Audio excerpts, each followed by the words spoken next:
ಎಲ್ಲರಿಗೂ ನಮಸ್ಕಾರ. ನಾನು ಮಂಜುನಾಥ್, ಸಾಧನಾ ಅಕಾಡೆಮಿ ಶಿಕಾರಿಪುರದಿಂದ. ಸ್ನೇಹಿತರೆ, 384 KAS, that means gazetted probationers ಹುದ್ದೆಗಳಿಗೆ ನೋಟಿಫಿಕೇಶನ್ ಆಗಿದೆ KPSC ಇಂದ.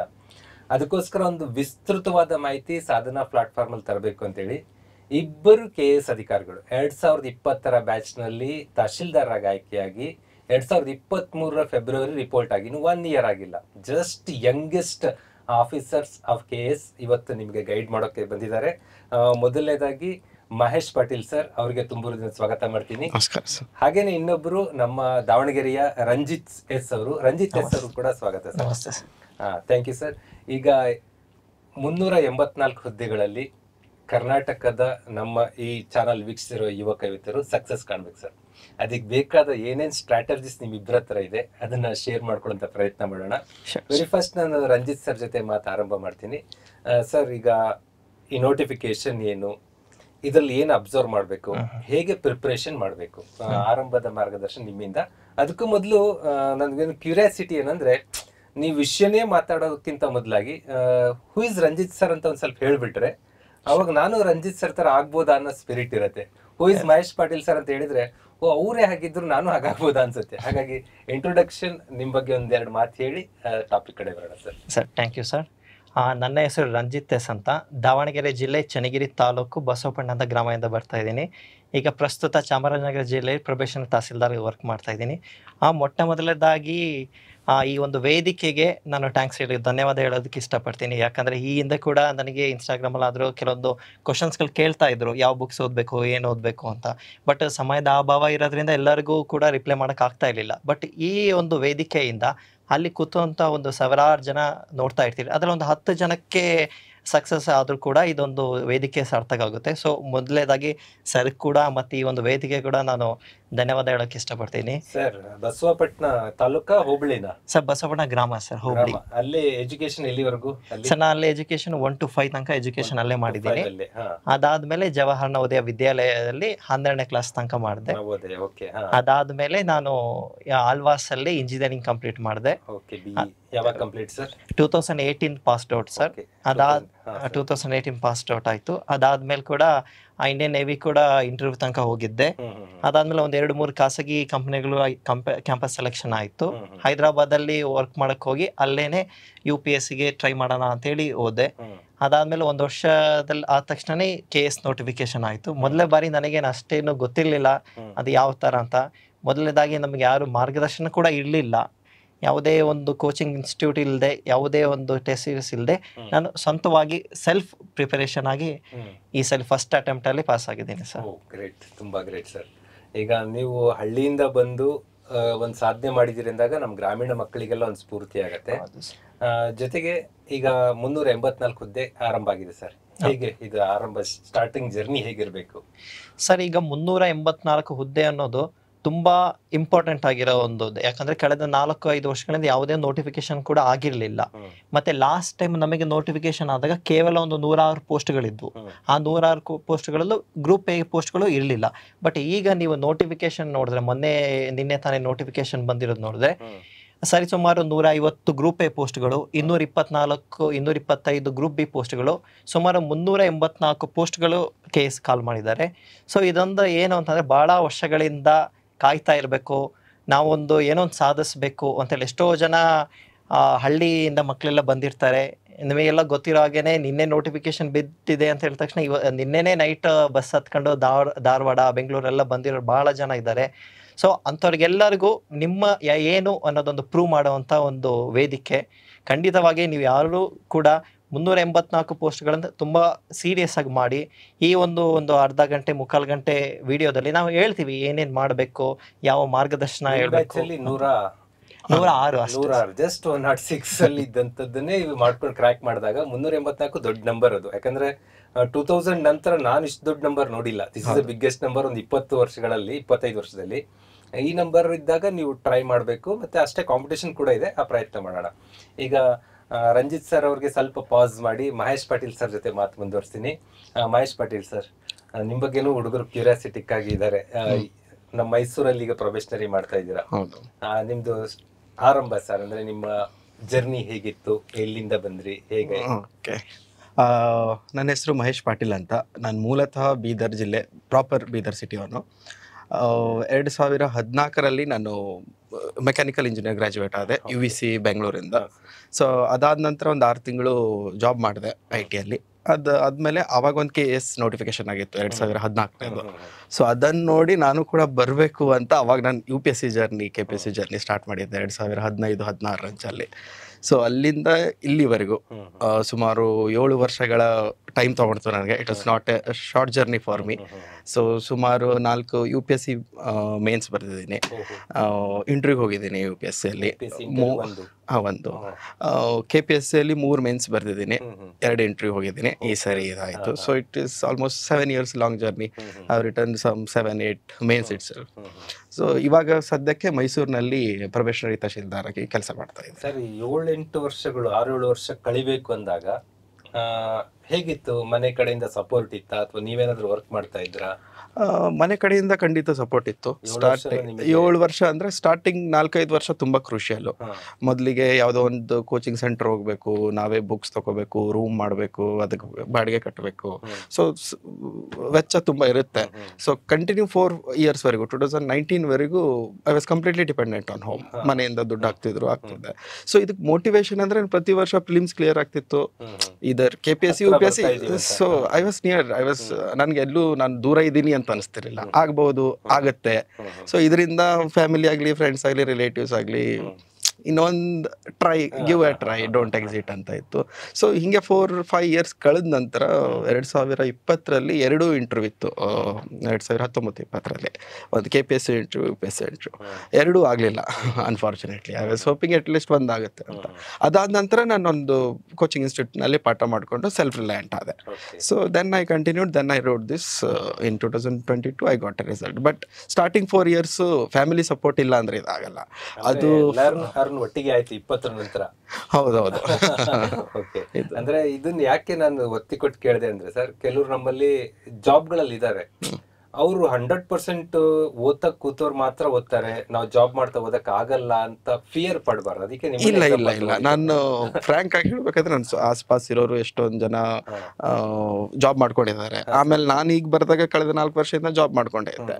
ಸೊ ಜಾಬ್ ಮಾಡ್ಕೊಂಡ್ರಿಗೆ ಒಂದು ಅಡ್ವಾಂಟೇಜ್ ಅಂದ್ರೆ ಅಟ್ಲೀಸ್ಟ್ ಅವ್ರು ಫೈನಾನ್ಷಿಯಲಿ ಇಂಡಿಪೆಂಡೆಂಟ್ ಇರ್ತಾರೆ, ಆ ಪ್ರೆಷರ್ ಇರಲ್ಲ. ಜಾಬ್ ಮಾಡದೇ ಇರೋರಿಗೆ ದಿನದ ರಾತ್ರಿ ಕಾಡ್ತಿರುತ್ತೆ, ನಾಳೆ ಏನು, ಇನ್ನು ಎಷ್ಟು ವರ್ಷ, ಇನ್ನೆಷ್ಟು ದಿನ ಕೈ ಚಾಚಬೇಕು, ಇನ್ನೆಷ್ಟು ದಿನ ಬೇಡಬೇಕು ಅಂತ ಮನೆಯಲ್ಲಿ ಪ್ರೆಷರ್ ಅಷ್ಟೇ ಇರುತ್ತೆ. ಇವರಿಗೆ ಅಟ್ಲೀಸ್ಟ್ ಹೆಂಗೋ ಮಾಡಿ ಒಂದು 4 ಗಂಟೆ ಟೈಮ್ ಮಾಡ್ಕೋಬೇಕು ಜಾಬ್ ಮಾಡೋರಿಗೆ ಅಂತ ಇರುತ್ತೆ. ಸೊ ಜಾಬ್ ಮಾಡಿದ್ರು ಕೂಡ ಪಕ್ಕ ಆಗುತ್ತೆ. ಅಲ್ಲಿ ನಾನು ಹೇಳೋದು, ನನ್ನ ಅಭಿಪ್ರಾಯ ತುಂಬಾ ಜನರ ಜೊತೆ ನೋಡಿದೀನಿ, ಓಪನ್ ಖಾಲಿ ಪ್ರಿಪೇರ್ ಆಗ್ತಾರೋ ಹುಡುಗರಿಗೂ ಜಾಬ್ ಮಾಡ್ತಿರೋರ್ಗು ಒಂದು ಡಿಫ್ರೆನ್ಸ್ ಅಂದ್ರೆ ಒತ್ತಡ ವೇರಿಯೇಷನ್ ಇದೆ. ಇನ್ಫ್ಯಾಕ್ಟ್ ಅದು ನಾನು ಶೇರ್ ಮಾಡ್ಕೋಬೇಕು. ಈಗ ಲಾಸ್ಟ್ ಟೈಮ್ ನಾನು ಇದು ಬರೆದಾಗ ಐ ವಾಸ್ ಸೋ ರಿಲೀವ್ಡ್. ಅಂದ್ರೆ ಆದ್ರೆ ಆಯ್ತು ಇಲ್ದ್ರೆ, because I was earning. So I was earning good. So relax mood ಇಂದ ಹೋಗಿ ಬರದೆ. So I got very good marks. ತುಂಬಾ ಪ್ರಿಪರೇಷನ್ ಟೈಮ್ ಕಡಿಮೆ ಕೊಟ್ಟರು, ನಿಮ್ಮ ಮೂಡ್ ಇದೆಯಲ್ಲ, ಬಿಕಾಸ್ ಓದೋದೇನಿದೆ 1 ವರ್ಷದಲ್ಲಿ ಎಲ್ಲ ಓದ್ಬಿಡ್ತೀವಿ. 1 ವರ್ಷದಲ್ಲಿ ಏನು ಎಕ್ಸಾಮಿಗೆ ಬೇಕೋ ಅದೆಷ್ಟು ಬಂದ್ಬಿಡುತ್ತೆ. ಆಮೇಲೆ ನಾವು ನಮ್ಮ ಮೆಂಟಲ್ ಸ್ಟೆಬಿಲಿಟಿ ಹೆಂಗೆ ಕಾಪಾಡ್ಕೊಂಡು ಹೋಗ್ತೀವಿ, ನಮ್ಮ ಸೆಲ್ಫ್ ಮೋಟಿವೇಟೆಡ್ ಹೆಂಗಿರುತ್ತೆ, ಅದ್ರ ಮೇಲೆ ತುಂಬಾ ಡಿಪೆಂಡೆಂಟ್ ಇರುತ್ತೆ. Yes sir. ಮಹೇಶ್ ಸರ್, ಈಗ ಪ್ರಿಲಿಮ್ಸ್ ಬಗ್ಗೆ ಸ್ಟೆಪ್ ಬೈ ಸ್ಟೆಪ್ ಗೈಡ್ ಮಾಡೋಣ, ಸುಮ್ಮನೆ ಬ್ಲರ್ ಆಗಿ ಹಾಕ್ಬೇಡ. ನಾನು ನಿಮಗೆ ಸಿಲೆಬಸ್ ಕೊಟ್ಬಿಡ್ತೀನಿ, ಇದನ್ನ ಹೇಗೆ ಕ್ರ್ಯಾಕ್ ಮಾಡೋದ್ರಿಂದ ಇನ್ನು 60 ದಿನದಲ್ಲಿ ಅವ್ರಿಗೆ ಎಕ್ಸಾಮ್ ಕೊಟ್ಬಿಟ್ಟಿದ್ದಾರೆ ಹುಡುಗರಿಗೆ. Okay sir. ಮೊದಲನೇ ನಾನು ಫಿಲಿಮ್ಸ್ ಮೊದಲಿಂದ ಹೇಳ್ಬೇಕಾದ್ರೆ, ನಾನು 2016-15 ಯಾವುದೇ ಫಿಲಿಮ್ಸ್ KPSC ಆಗಲಿ UPSC ಆಗಲಿ ಯಾವುದು ಫಿಲಿಮ್ಸ್ ಹಂತದಲ್ಲಿ ಫೇಲ್ ಆಗಿರಲಿಲ್ಲ. ಇನ್ಫ್ಯಾಕ್ಟ್ ಫಿಲಿಮ್ಸ್ ಬಂದಾಗ ಅಟ್ಲೀಸ್ಟ್ ಕಟ್ ಆಫ್ಗಿಂತ 20-30 ಮಾರ್ಕ್ಸ್ ಜಾಸ್ತಿನೇ ಬರ್ತಿತ್ತು, ಕಡಿಮೆ ಬರ್ತಿರಲಿಲ್ಲ. ಸೊ ಇದು ನನ್ನ ಅಕ್ಕಪಕ್ಕ ಇರೋರಿಗಿಂತ ಚೆನ್ನಾಗಿ ಬರ್ತಿದ್ದು ನನ್ನನ್ನು ಅನಲೈಸ್ ಮಾಡಿ ನೋಡಿದಾಗ, ಅವ್ರ ಡಿಫ್ರೆನ್ಸಸ್, ಅವ್ರ ಸ್ಟ್ರಾಟಜಿ ನಾನು ನೋಡಿದಾಗ, I give complete credits to test series. ನಾನು ಟೆಸ್ಟ್ ಸೀರೀಸ್ ಮೇಲೆ ತುಂಬ ನಿರ್ಭರರಾಗಿದ್ದೆ. ಅಂದರೆ ನನ್ನ ಅನಿಸಿಕೆ ಏನಂದರೆ, ಫಸ್ಟ್ ಟೆಕ್ಸ್ಟ್ ಬುಕ್ಸ್ ಏನಿರುತ್ತೆ ಎಲ್ಲರೂ ಓದ್ಕೊಂಡಿರ್ತೀವಿ, ಫಂಡಮೆಂಟಲ್ಸ್ ಬೇಕೇ ಬೇಕು. ಪಾಲಿಟಿಗಾಗಲಿ, ಹಿಸ್ಟ್ರಿಗಾಗಲಿ, ಜಾಗ್ರಫಿಗಾಗಲಿ, ಎನ್ವಿರಾನ್ಮೆಂಟ್ ಆಗಲಿ, ಫಂಡಮೆಂಟಲ್ ಬುಕ್ಸ್ ಆರ್ ನೀಡೆಡ್. ಅದು ಆದಮೇಲೆ ನಾವು ಈಗ ಫಾರ್ ಎಕ್ಸಾಂಪಲ್ ನಾವು ಒಂದು ಎನ್ವಿರಾನ್ಮೆಂಟ್ ಬುಕ್ ಓದಿದ್ದೀವಿ ಅಂತ ತಿಳ್ಕೊಳ್ಳಿ, 500 ಪೇಜ್ದು ಒಂದು ಬುಕ್ ಇದೆ. ಆ 200 ಪೇಜ್ದು ಒಂದು 2-3 ಟೆಸ್ಟ್ ಸೀರೀಸ್ ಎನ್ವಿರಾನ್ಮೆಂಟ್ ಇಕಾಲಜಿದು ಒಂದು 300 ಕ್ವಶನ್ ಸಾಲ್ವ್ ಮಾಡಿದ್ರೆ you will not leave a single paragraph, because ಆ ಕ್ವಶನ್ ಫ್ರೇಮ್ ಮಾಡಿದಾನೆ ಅಂದ್ರೆ ಅದ್ರ ಎಲ್ಲಾ ಪ್ಯಾರಾಗ್ರಾಫ್ ಇಂದ ಒಂದೊಂದು ಕ್ವಶನ್ ತೆಗೆದಿದ್ದಾನೆ. ಮತ್ತೆ ಕ್ವಶನ್ ಸಾಲ್ವ್ ಮಾಡುವಾಗ ಎಲ್ಲಾದ್ರೂ ಒಂದ್ಸರಿ ಪೆಟ್ ತಿಂತೀವಲ್ಲ, ಆ ಪೆಟ್ ತಿಂದಾಗ ಚೆನ್ನಾಗಿ ನೆನಪಿರುತ್ತೆ. ತಪ್ಪು ಮಾಡೇ ಮಾಡ್ತೀವಿ, ನಮ್ಗೆ ಅನ್ಸುತ್ತೆ ಇದು ಗೊತ್ತಿದೆ ಅಂತ, ಬಟ್ ಅದು ಟ್ವಿಸ್ಟ್ ಆಗಿ ಕ್ವಶನ್ ಕೇಳಿದಾಗ ನಮ್ ಈಗೋ ಹರ್ಟ್ ಆಗೋಗ್ಬಿಡುತ್ತೆ, ಅದು ತಪ್ಪಾಗುತ್ತೆ. ತಪ್ಪಾಗಿದೆ ಅಂದ್ರೆ ಅದು ತುಂಬಾ ಹೊತ್ತು ಅಂದ್ರೆ ತುಂಬಾ ವರ್ಷವರೆಗೂ ನೆನಪಿರುತ್ತೆ. ಪಕ್ಕ ಇದು ಹಿಂಗಿಲ್ಲ, ಅವತ್ತೊಂದಿನ ತಪ್ಪು ಆಯ್ತು, ನಾನು ಹಿಂಗಿಲ್ಲ, ಇದು ಹಿಂಗೆ ಇದೆ ಅಂತ, ಟ್ರ್ಯಾಪ್ ಇದೆ ಅಂತ ಗೊತ್ತಾಗುತ್ತೆ. ಸೊ ಹಿಂಗಾಗಿ ನನ್ನ UPSC KPSC ಜನರಲ್ ಆಗಿ ಹೇಳ್ಬೇಕಂದ್ರೆ ಒಂದು 100 ಮಾಕ್ ಪೇಪರ್ ನಿಯತ್ತಾಗಿ ಮಾಡಿದ್ರೆ 90% will not fail. I will tell, I have not seen anyone because I was a mentor in some 100 ಮಾಡಬೇಕು. So even I guided many of the students. I was a mentor in some institute. So ಅಲ್ಲೇನು ಅನಿಸ್ತು ಅಂದರೆ out of 10 if I tell only 1 or 2 people will do this. ಕೇಳಕ್ಕೆ ತುಂಬ easy ಅನ್ಸುತ್ತೆ 100 Mach paper ಮಾಡು ಅಂದರೆ ಅಷ್ಟೇನಾ ಸರ್ ಅಂತಾರೆ. 100 ಮಾಕ್ ಪೇಪರ್ ಮಾಡಬೇಕಾದ್ರೆ ತುಂಬ ಶ್ರಮ ಬೇಕು, ತುಂಬ ಪೇಷನ್ಸ್ ಬೇಕು, ಮಾಡಬೇಕು. 4-5 hours ಅನಾಲಿಸಿಸ್ ಬೇಕು. ಈ 4-5 hour ಅನಾಲಿಸಿಸ್ ತಪ್ತಾರೆ ಜನ. ಅದೇನ್ ಮಾಡ್ತಾರೆ ಅಂದ್ರೆ ಗೊತ್ತಿಲ್ಲ ಹಂಗಂತ. ಗೊತ್ತಿರೋ ಕ್ವಶನ್ ನಲ್ಲೂ ಸಿನಾಪ್ಸಿಸ್ ನಲ್ಲಿ ಎಕ್ಸ್ಟ್ರಾ ಇನ್ಫಾರ್ಮೇಶನ್ ಇರುತ್ತೆ, ಅಲ್ಲಿಂದಾನೇ ತಗೋಬೇಕು. ಸೊ ಹಿಂಗೊಂದು 10,000 ಕ್ವಶನ್ ಬಂದ್ರೆ hardly there will be something beyond which others know you don't know ಅಂತಾಗೆ ನಿಮ್ಗೆ ಗೊತ್ತೇ ಇರುತ್ತೆ. ಸೊ ಇದು ಫಂಡಮೆಂಟಲ್ ಅಂಡ್ ಟೆಸ್ಟ್ ಸೀರೀಸ್ ಹೇಳಿದಾಗೆ. ಕಮ್ಮಿಂಗ್ ಟು ನಿಮ್ ಸ್ಪೆಸಿಫಿಕ್ ಆಗಿ ಈಗ KPSC ಹೇಳ್ಬೇಕಾದ್ರೆ ಪೇಪರ್ 1 ಅಲ್ಲಿ ಒಂದು 60 ಮಾರ್ಕ್ಸ್ 60 ಕ್ವಶನ್ ಅಷ್ಟು ಹ್ಯುಮ್ಯಾನಿಟೀಸ್ ಇದೆ, ಆಮೇಲೆ 40 ಕ್ವಶನ್ ಅಷ್ಟು general studies national and international importance ಇದೆ. ಹ್ಯುಮ್ಯಾನಿಟೀಸ್ಗೆ ಇದು ಸ್ಟ್ಯಾಟಿಕ್ ಪಾರ್ಟ್ ಯಾರ್ಯಾರು ಒಂದು 2-3 ವರ್ಷದಿಂದ 1 ವರ್ಷದಿಂದ ಓದ್ತಿದ್ದೀರಾ ಅವ್ರು ಸ್ಟ್ಯಾಟಿಕ್ ಸ್ಟ್ರಾಂಗ್ ಇರಬೇಕು, ಅಷ್ಟು ಎಕ್ಸ್ಪೆಕ್ಟ್ ಮಾಡ್ತೀವಿ ನಾವು. ಅಂದರೆ ಫಂಡಮೆಂಟಲ್ ಬುಕ್ಸ್ ಇಂದ ಒಂದು basics, it's not like too deep PhD ಮಾಡೋ ಥರ ಅಲ್ಲ. ಸೊ ಆ ಹ್ಯುಮ್ಯಾನಿಟೀಸ್ ಬುಕ್ಸ್ ಫಾರ್ ಎಕ್ಸಾಂಪಲ್ ಹಿಸ್ಟ್ರಿಗೆ, ಮಾಡರ್ನ್ ಹಿಸ್ಟ್ರಿಗೆ ಸ್ಪೆಕ್ಟ್ರಮು, ಏನ್ಷಿಯಂಟ್ ಮಿಡಿವಲ್ಗೆ ತಮಿಳ್ನಾಡು 11th ಸ್ಟ್ಯಾಂಡರ್ಡು, ಜಾಗ್ರಫಿಗೆ NCERT, ಆಮೇಲೆ ಪಾಲಿಟಿಗೆ Lakshmikanth as you all know, Shankar IAS for environment. ಇವು ಬೇಸಿಕ್ ಬುಕ್ಸ್ ಎಲ್ಲರೂ ಓದಲೇಬೇಕು. ಅಥವಾ ಇವಾದರೂ ಓದಿ ಅಥವಾ ಕೋಚಿಂಗ್ ಇನ್ಸ್ಟಿಟ್ಯೂಟ್ಗಳಲ್ಲಿ ನೋಟ್ಸ್ ಬರ್ಸಿರ್ತಾರೆ, ಯು ಕ್ಯಾನ್ ಟ್ರಸ್ಟ್ ದೆಮ್. ಅದು ಕೂಡ ಅವ್ರು ಏನು ಬರ್ಸಿರ್ತಾರೆ ಅಷ್ಟು ಕರೆಕ್ಟಾಗಿ ಓದ್ಕೋಬೇಕು. ಅದಾದಮೇಲೆ ಆ್ಯಕ್ಚುಲ್ ಬರೋದಂದರೆ ಇಷ್ಟು ಪೇಪರನ್ನು ಒಂದು ಟೆಸ್ಟ್ ಸೀರೀಸ್ ತೊಗೊಂಡು ನಿಯತ್ತಾಗಿ ಅಟ್ಲೀಸ್ಟ್ 60 to 70 ಅಂದರೆ ಹ್ಯುಮ್ಯಾನಿಟೀಸ್ ಸಬ್ಜೆಕ್ಟ್ಸ್ ಏನು ಸ್ಟ್ಯಾಟಿಕ್ ಪೋರ್ಷನ್ ಹೇಳ್ತಿದ್ದೀನಿ ಅದನ್ನು ಒಂದೊಂದು ಸಬ್ಜೆಕ್ಟ್ಗೆ 10-15 ಪಾಲಿಟಿ ಒಂದು 10-15 ಪೇಪರ್ ಮಾಡಿದ್ರೆ ಒಂದು 1,000-1,500 ಕ್ವಶನ್ ಮಾಡಿದ್ರೆ there is nothing, no concept in Lakshmikant book which is not covered in that test series ಅನ್ನಂಗಾಗುತ್ತೆ. ಅಂದ್ರೆ ನೀವು ಹೇಳೋದು ಸಬ್ಜೆಕ್ಟ್ ವೈಸ್ ಆದ ಟೆಸ್ಟ್ ಸೀರೀಸ್ ಹೋಗಬೇಕು ಅಂತ. ಸಬ್ಜೆಕ್ಟ್ ವೈಸ್ ಇನಿಷಿಯಲಿ, ಆಮೇಲೆ ಫುಲ್ ಟೈಮ್ ಕೂಡ ಫುಲ್ ಲೆಂತ್ ಮಾಡಿ ಟೋಟಲ್ 100 ಟೆಸ್ಟ್ ಸೀರೀಸ್ ಅಂತ ಕ್ಲಿಯರ್ ಮಾಡೋದು sir. What is 2 types of test series ಅದನ್ನ ಕ್ಲಿಯರ್ ಮಾಡೋಕೆ ಹೊಸ ಹುಡುಗರಿಗೆ ಅದೇ ಕಾನ್ಸೆಪ್ಟ್ ಇರುತ್ತೆ. ಓಕೆ, ಟೆಸ್ಟ್ ಸೀರೀಸ್ ನಲ್ಲಿ ಯಾವುದೇ ಇನ್ಸ್ಟಿಟ್ಯೂಟ್ ಮಾಡಿದ್ರು ಫಸ್ಟಿಗೆ ಸಬ್ಜೆಕ್ಟ್ ವೈಸ್ ಮಾಡ್ತಾರೆ. Polity, geography. ಪಾಲಿಟಿ ಅಂದರೆ 100 ಕ್ವಶನ್ಸ್ ಎಲ್ಲ ಪಾಲಿಟಿ ಇರುತ್ತೆ. ಎನ್ವಿರಾನ್ಮೆಂಟ್ ಅಂದರೆ 100 ಕ್ವಶನ್ ಎನ್ವಿರಾನ್ಮೆಂಟ್ ಇರುತ್ತೆ. ಸೊ ಈಗ ಎಕ್ಸಾಂಪಲ್ ಎನ್ವಿರಾನ್ಮೆಂಟ್ ತಗೊಳ್ಳೋಣ. ಎನ್ವಿರಾನ್ಮೆಂಟ್ ಒಂದು 3 ಪೇಪರ್ ಮಾಡಿದ್ವಿ ಅಂತ ತಿಳ್ಕೊಳ್ಳಿ. 300 ಕ್ವಶನ್ ಅಂದರೆ ಆ ಶಂಕರ್ IAS 1 ಪ್ಯಾರಾಗ್ರಾಫ್ ಬಿಡಲ್ಲ ಕ್ವಶನ್ ಮೇಕರು, ಎಲ್ಲ ಪ್ಯಾರಾಗ್ರಾಫಿಂದ ಒಂದು ಕ್ವಶನ್ ಮಾಡೇ ಇದ್ದಾನೆ. ಸೊ ನೀವು 300 ಕ್ವಶನ್ ಅಷ್ಟು ಸಿನಾಪ್ಸಿಸ್ ಪರ್ಫೆಕ್ಟ್ ಇದ್ದೀರಾ ಅಂದರೆ ಬುಕ್ಕನ್ನು 3 ಸರಿ ಓದಂಗೆ ಆಗೋಗ್ಬಿಡುತ್ತೆ. ನೀವು ಬುಕ್ಕನ್ನು ಮೊನೋಟನಸ್ ಆಗಿ ಓದಿದ್ರೆ ನಮ್ಮ ಬ್ರೈನ್ ಏನು ನೆನ್ಪಿಟ್ಕೋಬೇಕು ಅದು ನೆನ್ಪಿಟ್ಕೊಳ್ಳುತ್ತೆ, ಏನು ನೆನ್ಪಿಟ್ಕೋಬಾರ್ದು ಅದು ಇಟ್ಕೊಳ್ಳೋದೇ ಇಲ್ಲ. ಸೊ ಇಲ್ಲಿ ಸ್ವಲ್ಪ ಕಷ್ಟ ಕೊಟ್ಟು ಪೆಟ್ಟು ತಿಂದು ನೆನ್ಪಿಟ್ಕೋತೀವಲ್ಲ ಟೆಸ್ಟ್ ಸೀರೀಸಲ್ಲಿ, ಅದು ಸ್ವಲ್ಪ ರಿಟೆನ್ಷನ್ ಪವರ್ ಆಗಿರುತ್ತೆ ಅಂತ. ಓಕೆ, ಅಂದ್ರೆ ಹ್ಯುಮ್ಯಾನಿಟೀಸ್ ಸರ್ ಹೇಳೋದು ಸಬ್ಜೆಕ್ಟ್ ವೈಸ್ ಟೆಸ್ಟ್ ಸೀರೀಸ್ಗಳು ಇರುತ್ತಲ್ಲ ಅದನ್ನ ತೆಗೆದುಕೊಂಡಾಗ ನೀವು ಯಾವುದೋ ಒಂದು ಪುಸ್ತಕ ಓದ್ತಾ ಇದ್ದೀರಾ, ನಿಮ್ಗೊಂದು ಭ್ರಮೆ ಇರುತ್ತೆ ಈ ಪುಸ್ತಕದಲ್ಲಿ ಇಲ್ದಿರೋದೇನೋ ಇನ್ನೊಂದು ಪುಸ್ತಕದಲ್ಲಿ ಇದೆ ಅಂತ. ಅದನ್ನ ಟೆಸ್ಟ್ ಸೀರೀಸ್ ಸಾಲ್ವ್ ಮಾಡೋದು. ಮಿಸ್ ಆಗಿರೋದು ಯಾವ್ದು ಬೇರೆ ಬುಕ್ 20-30 ಕ್ವಶನ್ ಅನ್ನ ಎಕ್ಸ್ಟ್ರಾ ಕ್ವಶನ್ಸ್ ಹಾಕಿರ್ತಾರೆ. So they will mould you to the exam. Automatically ಯಾವ ಬುಕ್ ನಾವು ಓದ್ಬೇಕಿತ್ತು ಅಂತೀವಿ ಅದ್ರದ್ದು ಕ್ವಶನ್ ರೂಪದಲ್ಲಿ ಬಂದು ಕವರ್ ಆಗುತ್ತೆ. ಎಸ್ ಸರ್, ಈಗ ಕರೆಂಟ್ ಅಫೇರ್ಸ್ ಹೇಳಿದ್ರೆ ಸರ್, ನ್ಯಾಷನಲ್ ಅಂಡ್ ಇಂಟರ್ನ್ಯಾಷನಲ್, ಅದಕ್ಕೆ ಏನೇನು ಸೋರ್ಸ್ಗಳು ಬೇಕು? ನ್ಯಾಷನಲ್ ಇಂಟರ್ನ್ಯಾಷನಲ್ಗೆ ಯಾವುದಾದ್ರೂ ಒಂದು ಮ್ಯಾಗಝಿನ್ ಇಟ್ಕೊಳ್ಳಿ. ನಾನು ಮೇಜರ್ಲಿ UPSC ಓದ್ತಿರೋ ಕಾರಣ ದ ಹಿಂದೂ ರೆಗ್ಯುಲರ್ ಆಗಿ ಓದ್ತಿದ್ದೆ. ಸೊ ಅದನ್ನು ಹೊರತುಪಡಿಸಿ ಒಂದು ವಿಷನ್ ಮ್ಯಾಗಝಿನ್ ಓದ್ತಿದ್ದೆ ಅವಾಗ. ಸೊ ಇವಾಗ ಯಾವುದೇ ಎನಿ ಇನ್ಸ್ಟಿಟ್ಯೂಟ್ ಐ ಡೋಂಟ್ ಒಂದು ಮಂತ್ಲಿ ಮ್ಯಾಗಝಿನ್ ನ್ಯಾಷನಲ್ ಇಂಟರ್ನ್ಯಾಷನಲ್ ಇಂಪಾರ್ಟೆನ್ಸ್ಗೆ ಓದಬೇಕು. ಕಳೆದ 1 ವರ್ಷದ ಸಾಕು, ಅದಕ್ಕಿಂತ ಜಾಸ್ತಿ ಬೇಡ. ಅಷ್ಟು ಓದ್ರೆ ಸಫಿಷಿಯಂಟ್. ಒಂದು ನ್ಯೂಸ್ ಪೇಪರ್, ಒಂದು magazine. News paper mandatory. News ಪೇಪರ್ಗೆ ಆಲ್ಟರ್ನೇಟ್ ಇರಲ್ಲ. ನ್ಯೂಸ್ ಪೇಪರ್ ಹೆಂಗಂದ್ರೆ slow and study but permanent knowledge ಕೊಡುತ್ತೆ ಗೊತ್ತಿಲ್ದಂಗೆ. ಇದು ಸ್ವಲ್ಪ ರಿವಿಷನ್ಗೆ ಹೆಲ್ಪ್ ಆಗುತ್ತೆ ಅಂತ ನಾವು ಮ್ಯಾಗಝಿನ್ಸ್ ಅನ್ನು ಓದಬೇಕು. ಈಗ ಸರ್ ಮಹೇಶ್ ಪಾಟೀಲ್ ಸರ್ ನಿಮ್ಗೆ ಇಂಗ್ಲಿಷ್ ಅಲ್ಲಿ ರಿಸೋರ್ಸ್, ಯಾಕಂದ್ರೆ ಈ ಸರಿ ಹೋದ್ ಸಾರಿ ಬ್ಯಾಚ್ ಅಲ್ಲೂ ಕೂಡ ಅಷ್ಟೇ ಮೋರ್ ದನ್ 98% ಇಂಗ್ಲಿಷ್ ನಲ್ಲಿ ಬರ್ದವರೇ ಕ್ಲಿಯರ್ ಆಗಿದ್ದಾರೆ. ಈ ಸರಿ ತುಂಬಾ ಜನ ಇರ್ತೀರಾ, ಈ ಕನ್ನಡದಲ್ಲಿ ಪ್ರಿಪೇರ್ ಆಗೋರು ಕೂಡ ಇದ್ದೀರಾ. ಕನ್ನಡದಲ್ಲಿ ಪ್ರಿಪೇರ್ ಆಗೋರಿಗೆ ನಾನು ಫಾಸ್ಟ್ ಆಗಿ ಒಂದಿಷ್ಟು ಗ್ಲಾನ್ಸ್ ಮಾಡೋದಾದ್ರೆ, ಸರ್ ಏನ್ ಹೇಳಿದ್ರು, ಹಿಂದೂ ಪತ್ರಿಕೆಗೆ ಈಕ್ವಲ್ ಆಗಿ ನೀವು ಪ್ರಜಾವಾಣಿ ಕನ್ಸಿಡರ್ ಮಾಡ್ಬೋದು. ಪ್ರಜಾವಾಣಿ ನಿಮಗೆ ಕನ್ನಡದಲ್ಲಿ ಈಕ್ವಲ್ ಆಗಿ ನ್ಯೂಸ್ ಕೊಡುವಂತ ಪ್ರಯತ್ನ ಮಾಡುತ್ತೆ. ಜೊತೆಗೆ ಮ್ಯಾಗಝಿನ್ ಕಡೆ ಬಂದಾಗ ಸ್ಪರ್ಧಾ ಅರಿವು, ಸ್ಪರ್ಧಾ ವಿಜೇತ, ಯಾವ್ದಾದ್ರು ಒಂದು ಮ್ಯಾಗಝಿನ್, ಒಂದು ನ್ಯೂಸ್ ಪೇಪರ್ ಒಂದು ಮ್ಯಾಗಝಿನ್ ಟ್ಯಾಗ್ ಮಾಡ್ಕೊಂಡ್ರೆ ನೀವು ನ್ಯಾಷನಲ್ ಇಂಪಾರ್ಟೆನ್ಸ್ ವಿಚಾರಗಳಿಗೆ ಕವರೇಜ್ ಸಿಗುತ್ತೆ. ಹ್ಯುಮ್ಯಾನಿಟೀಸ್ಗಳಿಗೆ ಬಂದಾಗ ಲಕ್ಷ್ಮೀಕಾಂತ್ ಸರ್ ಹೇಳಿದ್ರು, ಕರ್ನಾಟಕದಲ್ಲಿ PS ಗಂಗಾಧರ್ ಸರ್ ಅವ್ರ ಬುಕ್ ಸಿಗುತ್ತೆ. ಜಾಗ್ರಫಿ ರಂಗನಾಥ್ ಸರ್ ಆಗಿರ್ಬೋದು, ಬಡಮಿ ಆಗಿರ್ಬೋದು, ಈ ತರ ಸರ್ಗಳು ಸಿಗುತ್ತೆ. ನೆಕ್ಸ್ಟ್ ಹಿಸ್ಟರಿಗೆ ಬಂದಾಗ ಸದಾಶಿವ ಸರ್, KN ಅಶ್ವಥಪ್ಪ, ಯಾವುದೇ ಆ ಥರದ್ಗಳನ್ನ ಬಳಸ್ಕೋಬಹುದು.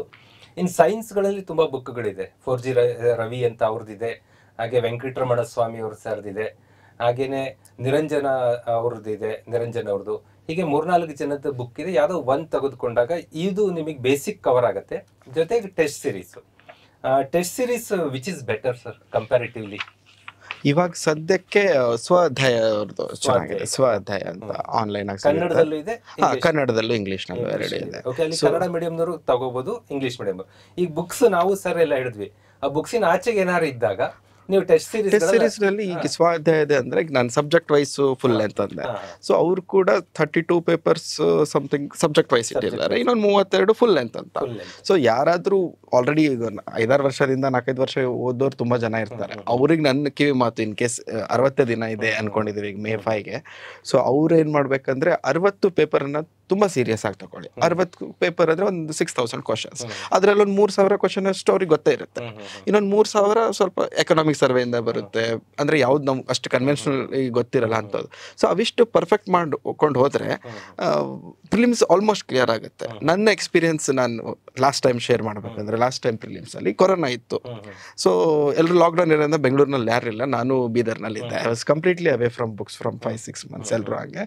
ಸೊ ಯಾವಾಗ August 24th ಪ್ರಿಲಿಮ್ಸ್ ಇತ್ತು, ನಾನು ಬೆಂಗಳೂರಿಗೆ ಬಂದಿರೋದು August 22nd 23rdಗೆ. ಕೊರೋನಾ ಅಂತ ಊಟನೂ ಇರಲಿಲ್ಲ, ಬಂದೆ.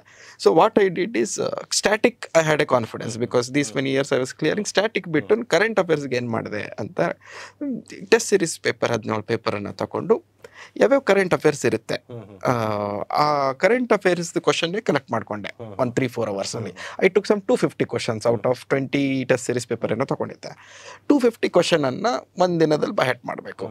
ಫ್ಯಾಕ್ಟ್ಸ್ ಇರಲಿ ಏನಿರಲಿ, ಬಿಕಾಸ್ ಫ್ಯಾಕ್ಟ್ಸ್ ಎಲ್ಲ ಕೇಳ್ತಾರೆ. ಯಾಕೆ 250 ಅಷ್ಟು ಇಂಪಾರ್ಟೆನ್ಸ್ ಕೊಡ್ತಿದ್ದೇನೆ ಅಂದ್ರೆ, ಯಾವುದೇ ಒಂದು ಇನ್ಸ್ಟಿಟ್ಯೂಟ್ನವ್ರು ಕ್ವಶನ್ ತೆಗೆದಿದ್ದಾರೆ ಅಂದ್ರೆ ಅದು ಏನೋ ಇಂಪಾರ್ಟೆಂಟ್ ಇದ್ದಾಗೆ ಅವ್ರದ್ದು ಕ್ವಶನ್ ರಿಫ್ಲೆಕ್ಟ್ ಆಗಲಿ ಅಂತಾನೆ ತೆಗೆದಿರ್ತಾರೆ. ಸೊ ಫಸ್ಟ್ ಪ್ರಯಾರಿಟಿ ಕೊಡಲೇಬೇಕು. ಕಡಿಮೆ ಟೈಮ್ ಇದೆ ಅಂತ ಒಂದು ಓದಿ 1-2 ಸರಿ ಒಂದೇ ದಿನದಲ್ಲಿ ರಿವಿಷನ್ ಮಾಡ್ಕೊಂಡೆ. Minimum 10-15 questions. ಅಂಡ್ ಇನ್ಫ್ಯಾಕ್ಟ್ ಯಾರು ವರ್ಷ ಪೂರ್ತಿ ಮ್ಯಾಗಝಿನ್ಸ್ ಓದಿದ್ರು ಆ ವರ್ಷ ಕೂಡ ಅಂದ್ರೆ ರಿಟೆನ್ಷನ್ ಮಾಡೋಕ್ಕಾಗಲ್ಲ. ಓದ್ತೀವಿ ಅಷ್ಟೊಂದು ಬಲ್ಕಿ ಮೆಟೀರಿಯಲ್ ಓದಿದಾಗ ಎಕ್ಸಾಕ್ಟ್ ಫ್ಯಾಕ್ಟ್ ಕೇಳಿದಾಗ ನೆನಪಿರಲ್ಲ. ಒಂದು 200 ಕ್ವಶನ್ 2 ದಿನ ಮುಂಚೆನೆ ಓದಿದ್ದೀನಿ, ಬ್ಯಾಟ್ ಮಾಡಿದ್ದೀನಿ ಅಂದ್ರೆ ಆಪ್ಷನ್ ನೋಡಿದಾಗ ಗೊತ್ತಾಗ್ಬಿಡುತ್ತೆ. ಸೊ ಹೀಗಾಗಿ ನಂಗೆ ಅದು ಹೆಲ್ಪ್ ಆಗಿತ್ತು. ಯಾರಿಗೆ ಕಡಿಮೆ ಟೈಮ್ ಇದೆ, ಆಬ್ವಿಯಸ್ಲಿ ನೀವು ಕರೆಂಟ್ ಅಫೇರ್ಸ್ ಓದಕ್ಕಾಗಿಲ್ಲ, 2 ತಿಂಗಳಿದೆ ಅಂದ್ರೆ ಈಗ ಸ್ವಾಧ್ಯಾಯ ತಗೊಳ್ಳಿ. ಅಷ್ಟು ಪೇಪರ್, ಅಷ್ಟು ಕ್ವಶನ್ಸ್ ನೋಡಿ, you trust, you do prepare all the questions. Then you will see at least 10-15 questions which are not conventional will be repeating in the paper. Yes sir. Paper 2 ಕಡೆ ಬಂದ್ರೆ sir, ಇದು ಸ್ವಲ್ಪ adventurous ಅಂತಾರೆ. Paper 1 ಇದು ಹೇಗೆ sir structure? ಇಲ್ಲಿ adventurous ಗಿಂತ ಇಲ್ಲೊಂದು ಕಿವಿ ಮಾತು ನಾನು ಹೇಳ್ಬೇಕಾದ್ರೆ, ಇಲ್ಲಿ 3ನೇ ಪಾಯಿಂಟ್ ನೋಡಿ, ಮೆಂಟಲ್ ಎಬಿಲಿಟಿ. ಇವಾಗ ತುಂಬಾ ಜನ ಮೆಂಟಲ್ ಎಬಿಲಿಟಿ, ಈಗ UPSC ಓದೋರು CSAT ಮಾಡಿದ್ದಾರೆ, ಅವ್ರದ್ದು ಆಲ್ಮೋಸ್ಟ್ ಸ್ಟ್ರಾಂಗ್ ಆಗಿದೆ ಅನ್ಕೋತೀನಿ. ಆಮೇಲೆ PSI ಓದ್ಲಿ, ಬೇರೆ ಬೇರೆ ಎಕ್ಸಾಮ್ ಓದೋರು ಕೂಡ ಮೆಂಟಲ್ ಎಬಿಲಿಟಿ ಪ್ರಾಕ್ಟೀಸ್ ಮಾಡಿದ್ದಾರೆ. So what you should do is 1 hour ನಲ್ಲಿ ಅವು 70 ಕ್ವಶನ್ ಮುಗಿಸ್ಕೊಂಡು 1 hour ಇಟ್ಕೊಳ್ಳಿ 30 ಕ್ವಶನ್ಗೆ. ಅಂದ್ರೆ ಮ್ಯಾಥ್ಸ್ ಈಸಿ ಬರುತ್ತೆ, ಸ್ವಲ್ಪ ಟೈಮ್ ಕೊಟ್ರೆ ಪರ್ಫೆಕ್ಟ್ ಆನ್ಸರ್ ಬರುತ್ತೆ. ಟೈಮ್ ಅಷ್ಟೇ ಮ್ಯಾಟರ್ ಅಲ್ಲ, ಇಲ್ಲಿ ಟೈಮ್ ಅಬಂಡೆಂಟ್ ಇದೆ. ಆ ಉಳಿದಿರೋ ಮೇಲಿನ ಕ್ವಶನ್ ಎಲ್ಲ ಫ್ಯಾಕ್ಟ್ಸ್. 45 ಮಿನಿಟ್ಗೆಲ್ಲ ಹೇಳಲ್ಲ, 1 hour ಕಂಪ್ಲೀಟ್ ಕೇಳ್ತಾ ಇದ್ದೀರಾ? ನಾನು ಹಂಗೆ ಮಾಡ್ತಿದ್ದೆ. 1 hour ನಲ್ಲಿ 70 ಕ್ವಶನ್ ಮುಗಿಸಿದೆ. ಅವು ಫ್ಯಾಕ್ಟ್ಸ್ ಗೊತ್ತಿದೆ, ಗೊತ್ತಿಲ್ಲ. ಸೊ ಅದಾದ್ಮೇಲೆ ಲಾಸ್ಟ್ 1 hourಗೆ 30 ಕ್ವಶನ್ ಇಟ್ಕೊಂತಿದ್ದೆ. ಸೊ ಕಂಫರ್ಟೇಬಲಿ ಆರಾಮಾಗಿ ಸಾಲ್ವ್ ಮಾಡಿದಾಗ 1.5 to 2 minutes ಬೇಕು. ಹೌದೌದು, ಸ್ವಲ್ಪ ಟೈಮ್ ಕೊಟ್ಟು ಮಾಡಿದ್ರೆ ಈಸಿ ಲೆವೆಲ್ ಬರುತ್ತೆ, ಆ ಲೆವೆಲ್ಗೆ ಟಫ್ ಇರಲ್ಲ. ಸೊ ಯು ಎನ್ಶೂರ್ ದಟ್ 30ನಲ್ಲಿ ಅಟ್ಲೀಸ್ಟ್ 27-28 ರೈಟ್ ಆಗಬೇಕು. ಅದನ್ನ ಹೇಗೆ ಸರ್ ಪ್ರಿಪೇರ್ ಆಗೋದು ಹೇಗೆ? ನಾನು ತುಂಬಾ ಹಳೇದಾಗಿ ಮಾಡಿದ RS ಅಗರ್ವಾಲ್ ಸ್ಟಿಲ್, KPSCಗೆ RS ಅಗರ್ವಾಲ್ ಸಾಕು. ಯಾರು UPSC ಓದ್ತಿದ್ದೀರಾ ಅಷ್ಟು ತಲೆ ಕೆಡ್ಸ್ಕೋಬೇಡಿ, ನೀವು ಬೇರೆದು ಓದಿ. ಬಿಕಾಸ್ ಈ ಮೆಂಟಲ್ ಎಬಿಲಿಟಿ CSAT ಕ್ಲಿಯರ್ ಮಾಡೋರು ಇಲ್ಲಿ ಮಾಡ್ತಾರೆ. So general studies related to state importance ಇಲ್ಲಿ ಸ್ವಲ್ಪ ಕಷ್ಟಪಡಬೇಕಾಗುತ್ತೆ. This is non conventional. UPSC ಎಲ್ಲೂ ಸಿಗಲ್ಲ UPSCದು. ಸೊ ಇಲ್ಲಿ ಕರ್ನಾಟಕ ಜಾಗ್ರಫಿಗೆ ಓದಬೇಕಾದ್ರೆ ಒಳ್ಳೆ ಬುಕ್ ಇದೆ, one single point source, doctor Ranganath ಸರ್ದು. ಅದನ್ನು ಕಂಪ್ಲೀಟ್ಲಿ ರಿಲೈ ಮಾಡ್ಕೊಳ್ಳಿ. And easy going, within 1 or 2 days you can complete. Some facts are there, you can make a note and you can bat it. ಅದಾದ್ಮೇಲೆ Karnataka history problem ಬರುತ್ತೆ. ಕರ್ನಾಟಕ ಹಿಸ್ಟ್ರಿಗೆ ಈಗ material ಇದೆ, ಇದೆ, ಬೇರೆ ಬೇರೆ ಇನ್ಸ್ಟಿಟ್ಯೂಟ್ನಲ್ಲೆಲ್ಲ ಮಾಡಿದ್ದಾರೆ. ಸೊ ಬಟ್ ಬುಕ್ಸ್ ಕಡೆ ಹೋಗಬೇಡಿ, ನನ್ನ ಪರ್ಸನಲ್ ಒಪಿನಿಯನ್. ಇದನ್ನ ಉಳಿದವರು ಒಪ್ಕೊಂತಾರೋ ಇಲ್ಲ, ಬುಕ್ಸ್ ತುಂಬಾ ಬಲ್ಕಿ ಇರುತ್ತೆ ಕರ್ನಾಟಕ ಹಿಸ್ಟ್ರಿಗೆ. ಶಾರ್ಟ್ ಟೈಮಲ್ಲಿ ಅಷ್ಟು ಓದೋಕ್ಕಾಗಲ್ಲ. ಕ್ವಶನ್ ಒಂದು 7ರಿಂದ 8 ಬರ್ಬೋದು ಕರ್ನಾಟಕ ಹಿಸ್ಟ್ರಿ ಸ್ಪೆಸಿಫಿಕ್ ಆಗಿ. ಸೊ ಅಷ್ಟಕ್ಕೆ ಅಷ್ಟು ದೊಡ್ಡ ಬುಕ್ ಓದಿ ರಿಟೈನ್ ಆಗಲ್ಲ. ಯಾವುದೇ ಒಂದು ನೋಟ್ಸ್, ಸ್ವಾಧ್ಯಾಯ ನೋಟ್ಸ್ ತಗೊಳ್ಳಿ, ಬೇರೆ ಇನ್ಸ್ಟಿಟ್ಯೂಟ್ ನೋಟ್ಸ್ ತಗೊಳ್ಳಿ, ಅಷ್ಟು ಬ್ಯಾಟ್ ಮಾಡ್ಕೊಂಡ್ರೆ ಸಾಕಾಗುತ್ತೆ. ಆಮೇಲೆ ಅದಾದ್ಮೇಲೆ ಇನ್ನೊಂದಿದೆ ನೋಡಿ, ಅಲ್ಲಿ ಕರೆಂಟ್ ಅಫೇರ್ಸ್ನು ಅದರಲ್ಲಿ ಕವರ್ ಮಾಡ್ಕೋತಾರೆ. ಕರ್ನಾಟಕ ಕರೆಂಟ್ ಅಫೇರ್ಸ್ ಅಲ್ಲಿ ಸ್ಪರ್ಧಾ ವಿಜೇತದು ಲಾಸ್ಟ್ 12 months ನಾನು ಮಾಡಿರೋದು. ಸ್ವಲ್ಪ ಜನ GK ಟುಡೇ ಓದ್ತಾರೆ. If you are reading GK today, you continue with that. If you are not read, I like Spardha Vijetha. It's easy going. 12 months facts ಇರುತ್ತೆ. ಆ ಪ್ರಶಸ್ತಿ ಯಾರು ಗೆದ್ರು, ಈ ಪ್ರಶಸ್ತಿ ಯಾರು ಗೆದ್ರು, ನೋಬೆಲ್ ಪ್ರೈಸ್ ಯಾರು ಗೆದ್ರು, ಇಂಥವೆಲ್ಲ ತುಂಬ ಚೆನ್ನಾಗಿ ಕವರ್ ಮಾಡ್ತಾರೆ. ಸೊ 12 ತಿಂಗಳದು 1 ವಾರದಲ್ಲಿ ಆದಷ್ಟು ಕವರ್ ಮಾಡ್ಕೊಳ್ಳಿ. ಆಮೇಲೆ ಎರಡನೇದು point, general science and technology, environment ಇಕಾಲಜಿನಲ್ಲಿ ಇಲ್ಲಿ ಸ್ಟ್ರೆಂತ್ ಏನು ಇಟ್ಕೋಬೇಕಂದ್ರೆ ಎನ್ವಿರಾನ್ಮೆಂಟ್ ಇಕಾಲಜಿ. ನಾನು ಹೇಳ್ದಂಗೆ ಒಂದೇ ಬುಕ್ ಇದೆ, ಅದರಿಂದನೇ ಆಲ್ಮೋಸ್ಟ್ ಕ್ವಶನ್ ಬರುತ್ತೆ, ಈಸಿ ಲೆವೆಲ್ ಇರುತ್ತೆ. ಸೊ ಮಿನಿಮಮ್ 15 ಕ್ವಶನ್ ಎನ್ವಿರಾನ್ಮೆಂಟ್ ಇಂದ ಬರ್ತಿದೆ ಅಂದ್ರೆ ಅದ್ರಲ್ಲಿ 12 ಕರೆಕ್ಟ್ ಮಾಡ್ಕೊಂಡ್ರು ಗ್ರೇಟು, ಮಾಡ್ಕೋಬಹುದು. ಬಿಕಾಸ್ ಜನರಲ್ ಸೈನ್ಸ್ ಸ್ವಲ್ಪ ವಿಚಿತ್ರವಾಗಿ ಕ್ವಶನ್ ಬರುತ್ತೆ, ಅದು conventional source. But environment ecologies we can trap it, ಅದನ್ನು ಮಾಡ್ಕೋಬೇಕು. Then coming to economic survey, ಇದರಲ್ಲಿ ಜನರಲ್ ಸ್ಟಡೀಸ್ನಲ್ಲಿ ಫಸ್ಟಲ್ಲೇ ಕವರ್ ಆಗುತ್ತೆ. ಅದನ್ನು ಎಕನಾಮಿಕ್ ಸರ್ವೆ ಪೂರ್ತಿ ಬುಕ್ ಅಂತೂ ಓದೋಕ್ಕಾಗಲ್ಲ, ನಾನು ಓದಿರಲಿಲ್ಲ. ಸೊ ಕ್ರಿಸ್ಪ್ ಆಗಿ ಅದನ್ನು ಜಸ್ಟ್ ಮಾಡಿರ್ತಾರೆ 100 ಪೇಜ್ 120 ಪೇಜಿಗೆ. ಸೊ ಅದಿಷ್ಟು ಅಲ್ಲಿ ತುಂಬ ಫ್ಯಾಕ್ಟ್ಸ್ ಇರುತ್ತೆ, ಸ್ಕೀಮ್ಸ್ ಇರುತ್ತೆ, ಗೌರ್ಮೆಂಟ್ದು ಪಾಲಿಸೀಸ್ಗಳಿರುತ್ತೆ, IMR MMR ಈ ರೀತಿ ತುಂಬ ಫ್ಯಾಕ್ಟ್ಸ್ಗಳಿದೆ. ಸೊ ಸ್ವಲ್ಪ ಬಹಟ್ ಮಾಡೋ ಅಂಥದ್ದು, ನೆನ್ಪಿಟ್ಕೊಳ್ಳೋ ಅಂಥದ್ದು. ಸೊ ಇದರದ್ದು ಎಕನಾಮಿಕ್ ಸರ್ವೆ ಜಿಸ್ಟ್ ಕೂಡ ಇದೆ. ಸೊ ಅದನ್ನು ತಗೊಂಡು ಒಂದೇ ಸೋರ್ಸಿಗೆ ಸ್ಟಿಕ್ ಆನ್ ಆಗಬೇಕು. ಅದು 100 ಪೇಜ್ ಇದೆ ಅಂದರೆ 100 ಪೇಜ್ ಕಂಪ್ಲೀಟ್ ಆಗೋಷ್ಟು. ಹಾಗಾದರೆ ಅವ್ರದ್ದು ಪ್ರಿಪ್ರೇಷನ್ ಅಲ್ಲಿಗೆ ಕರೆಕ್ಟ್ ಆಗುತ್ತೆ. ಅಲ್ಲಿಗೆ ನೀವು ಸಜೆಸ್ಟ್ ಮಾಡೋದು ಬಲ್ಕಿ ಆಫ್ ರಿಸೋರ್ಸ್ ಇಟ್ಕೊಳ್ಳೋ ಬದಲು ಇಟ್ಕೊಂಡಿರೋ ರಿಸೋರ್ಸ್ನ ಡೆಪ್ತ್ ಆಗಿ ರಿಪೀಟೆಡ್ ಆಗಿ ಮಾಡಬೇಕು, ರಿವಿಷನ್. ಬಲ್ಕಿ ಆಗಿ ಇಟ್ಕೊಂಡ್ರೆ ನಮ್ಮ ಬ್ರೈನ್ ಹಂಗಂದ್ರೆ ಅಷ್ಟು ರಿಟೈನ್ ಮಾಡಲ್ಲ, ಓದುವಾಗ ಅರ್ಥ ಆಗುತ್ತೆ. ಬಟ್ ಒಂದ್ಸರಿ ಪುಸ್ತಕ ಮುಟ್ಟ 2 ದಿನ ಅದು ನೋಡಿದಾಗ ಏನು ಓದಿದೀನಿ ಅಂತ ಗೊತ್ತಾಗಲ್ಲ. ಸೊ ಸ್ವಲ್ಪ ಓದಿ, ಚೆನ್ನಾಗಿ ಓದಿ. ಅಲ್ಲ, ನಿಮಗೆ KPSC ಎಕ್ಸಾಮ್ಗಳ ಬಗ್ಗೆ ಒಂದು ಎಕ್ಸ್ಪೀರಿಯನ್ಸ್ ಇಟ್ಟು ಹೇಳೋದಾದ್ರೆ, ಈ 60 ದಿನದಲ್ಲಿ ಎಕ್ಸಾಮ್ ನಡಿಬೋದಾ? ಐ ಥಿಂಕ್ ನನ್ನ ಅನುಭವದಲ್ಲಿ ಎಲೆಕ್ಷನ್ ಎಲ್ಲ ಇದೆ ಆ ಟೈಮಲ್ಲಿ. ಚಾನ್ಸಸ್ ಪೋಸ್ಟ್ಪೋನ್ ಆಗೋ ಚಾನ್ಸಸ್ ಜಾಸ್ತಿ ಇದೆ ಹಂಗ ಅನ್ಸುತ್ತೆ. ನನ್ನ ಎಕ್ಸಾಮ್ ಒಂದು 3 ತಿಂಗಳಾದ್ರೂ ಕೊಡ್ಬೇಕು, ಆಗ್ಬಹುದು. ಬಟ್ ಹಂಗ ಚಾನ್ಸ್ ಇನ್ನೊಂದು ಕಿವಿಮತ್ ಅಂದ್ರೆ ಚಾನ್ಸ್ ತಗೊಳ್ಬೇಡಿ ಪಾಪ.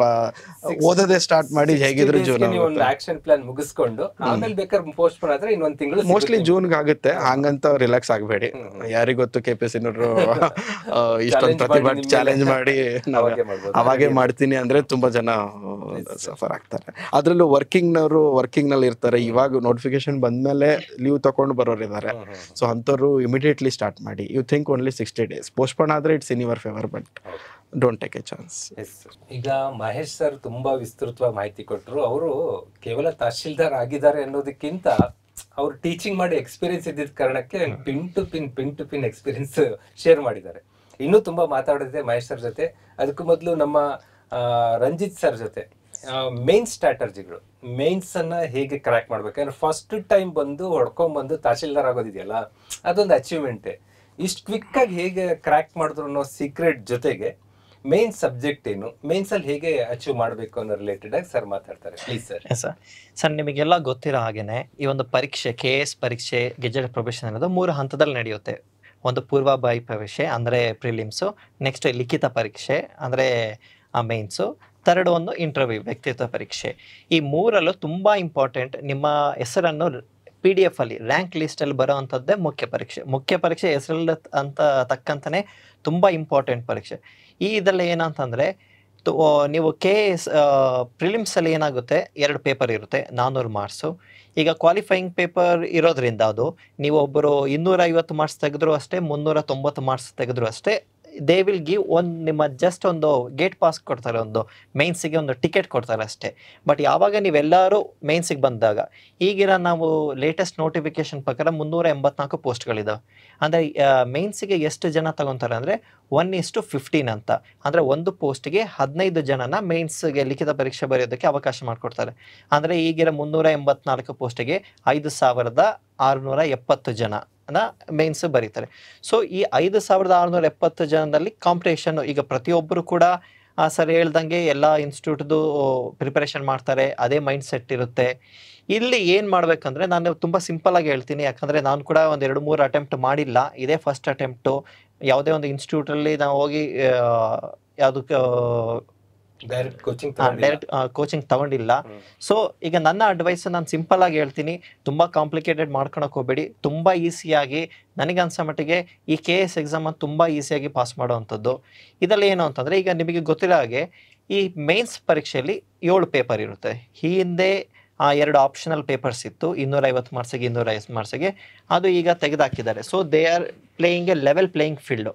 ಹಾಗೆ ಈ ಹಿಂದೆ ಏನಾಗ್ತಿತ್ತು ಅಂದರೆ ಭಾಳ ಸುಮಾರು ಒಂದು 10 ವರ್ಷಗಳಿಂದ ಯಾವುದೋ ಒಂದು ಆಪ್ಷನ್ ಎಲ್ಲ ಓದ್ಕೊಳ್ತಾ ಬಂದವರು ಅವರು ಆ ಒಂದು ಲೆವೆಲ್ ಪಂಟ್ರಾಗಿರ್ತಾರೆ. ಸೊ ಅವರನ್ನ ಮತ್ತೆ ಈಗ ನಾನು ಫ್ರೆಷರಾಗಿ ಬಂದಾಗ 2018-19ಗೆ ಗ್ರ್ಯಾಜುಯೇಟ್ ಆದೆ, ಡೈರೆಕ್ಟಾಗಿ 2020ಗೆ ಎಕ್ಸಾಮ್ ಬರೀಬೇಕು ಅಂತಂದರೆ ಲೆವೆಲ್ ಪ್ಲೇಯಿಂಗ್ ಫೀಲ್ಡ್ ಇರೋದಿಲ್ಲ. ಸೊ ಏನಾಗ್ತದೆ ಅಂತಂದರೆ ಈಗ ಆಪ್ಷನ್ ಎಲಿಮಿನೇಟ್ ಮಾಡಿದಾಗ so there will be level playing field. ಈಗ ಎಲ್ಲ focus GS1, GS2, GS3, GS4 ಸಾಮಾನ್ಯ ಅಧ್ಯಯನದ ಒಂದು 4 ಪೇಪರ್ಗಳು ಪ್ಲಸ್ 2 ಕ್ವಾಲಿಫೈಯಿಂಗ್ ನೇಚರ್ಗಳು, ಒಂದು ಎಸ್ಸೆ ಇರುತ್ತೆ. ಟೋಟಲ್ 7 ಪೇಪರ್ಗಳು ಇರುತ್ತೆ.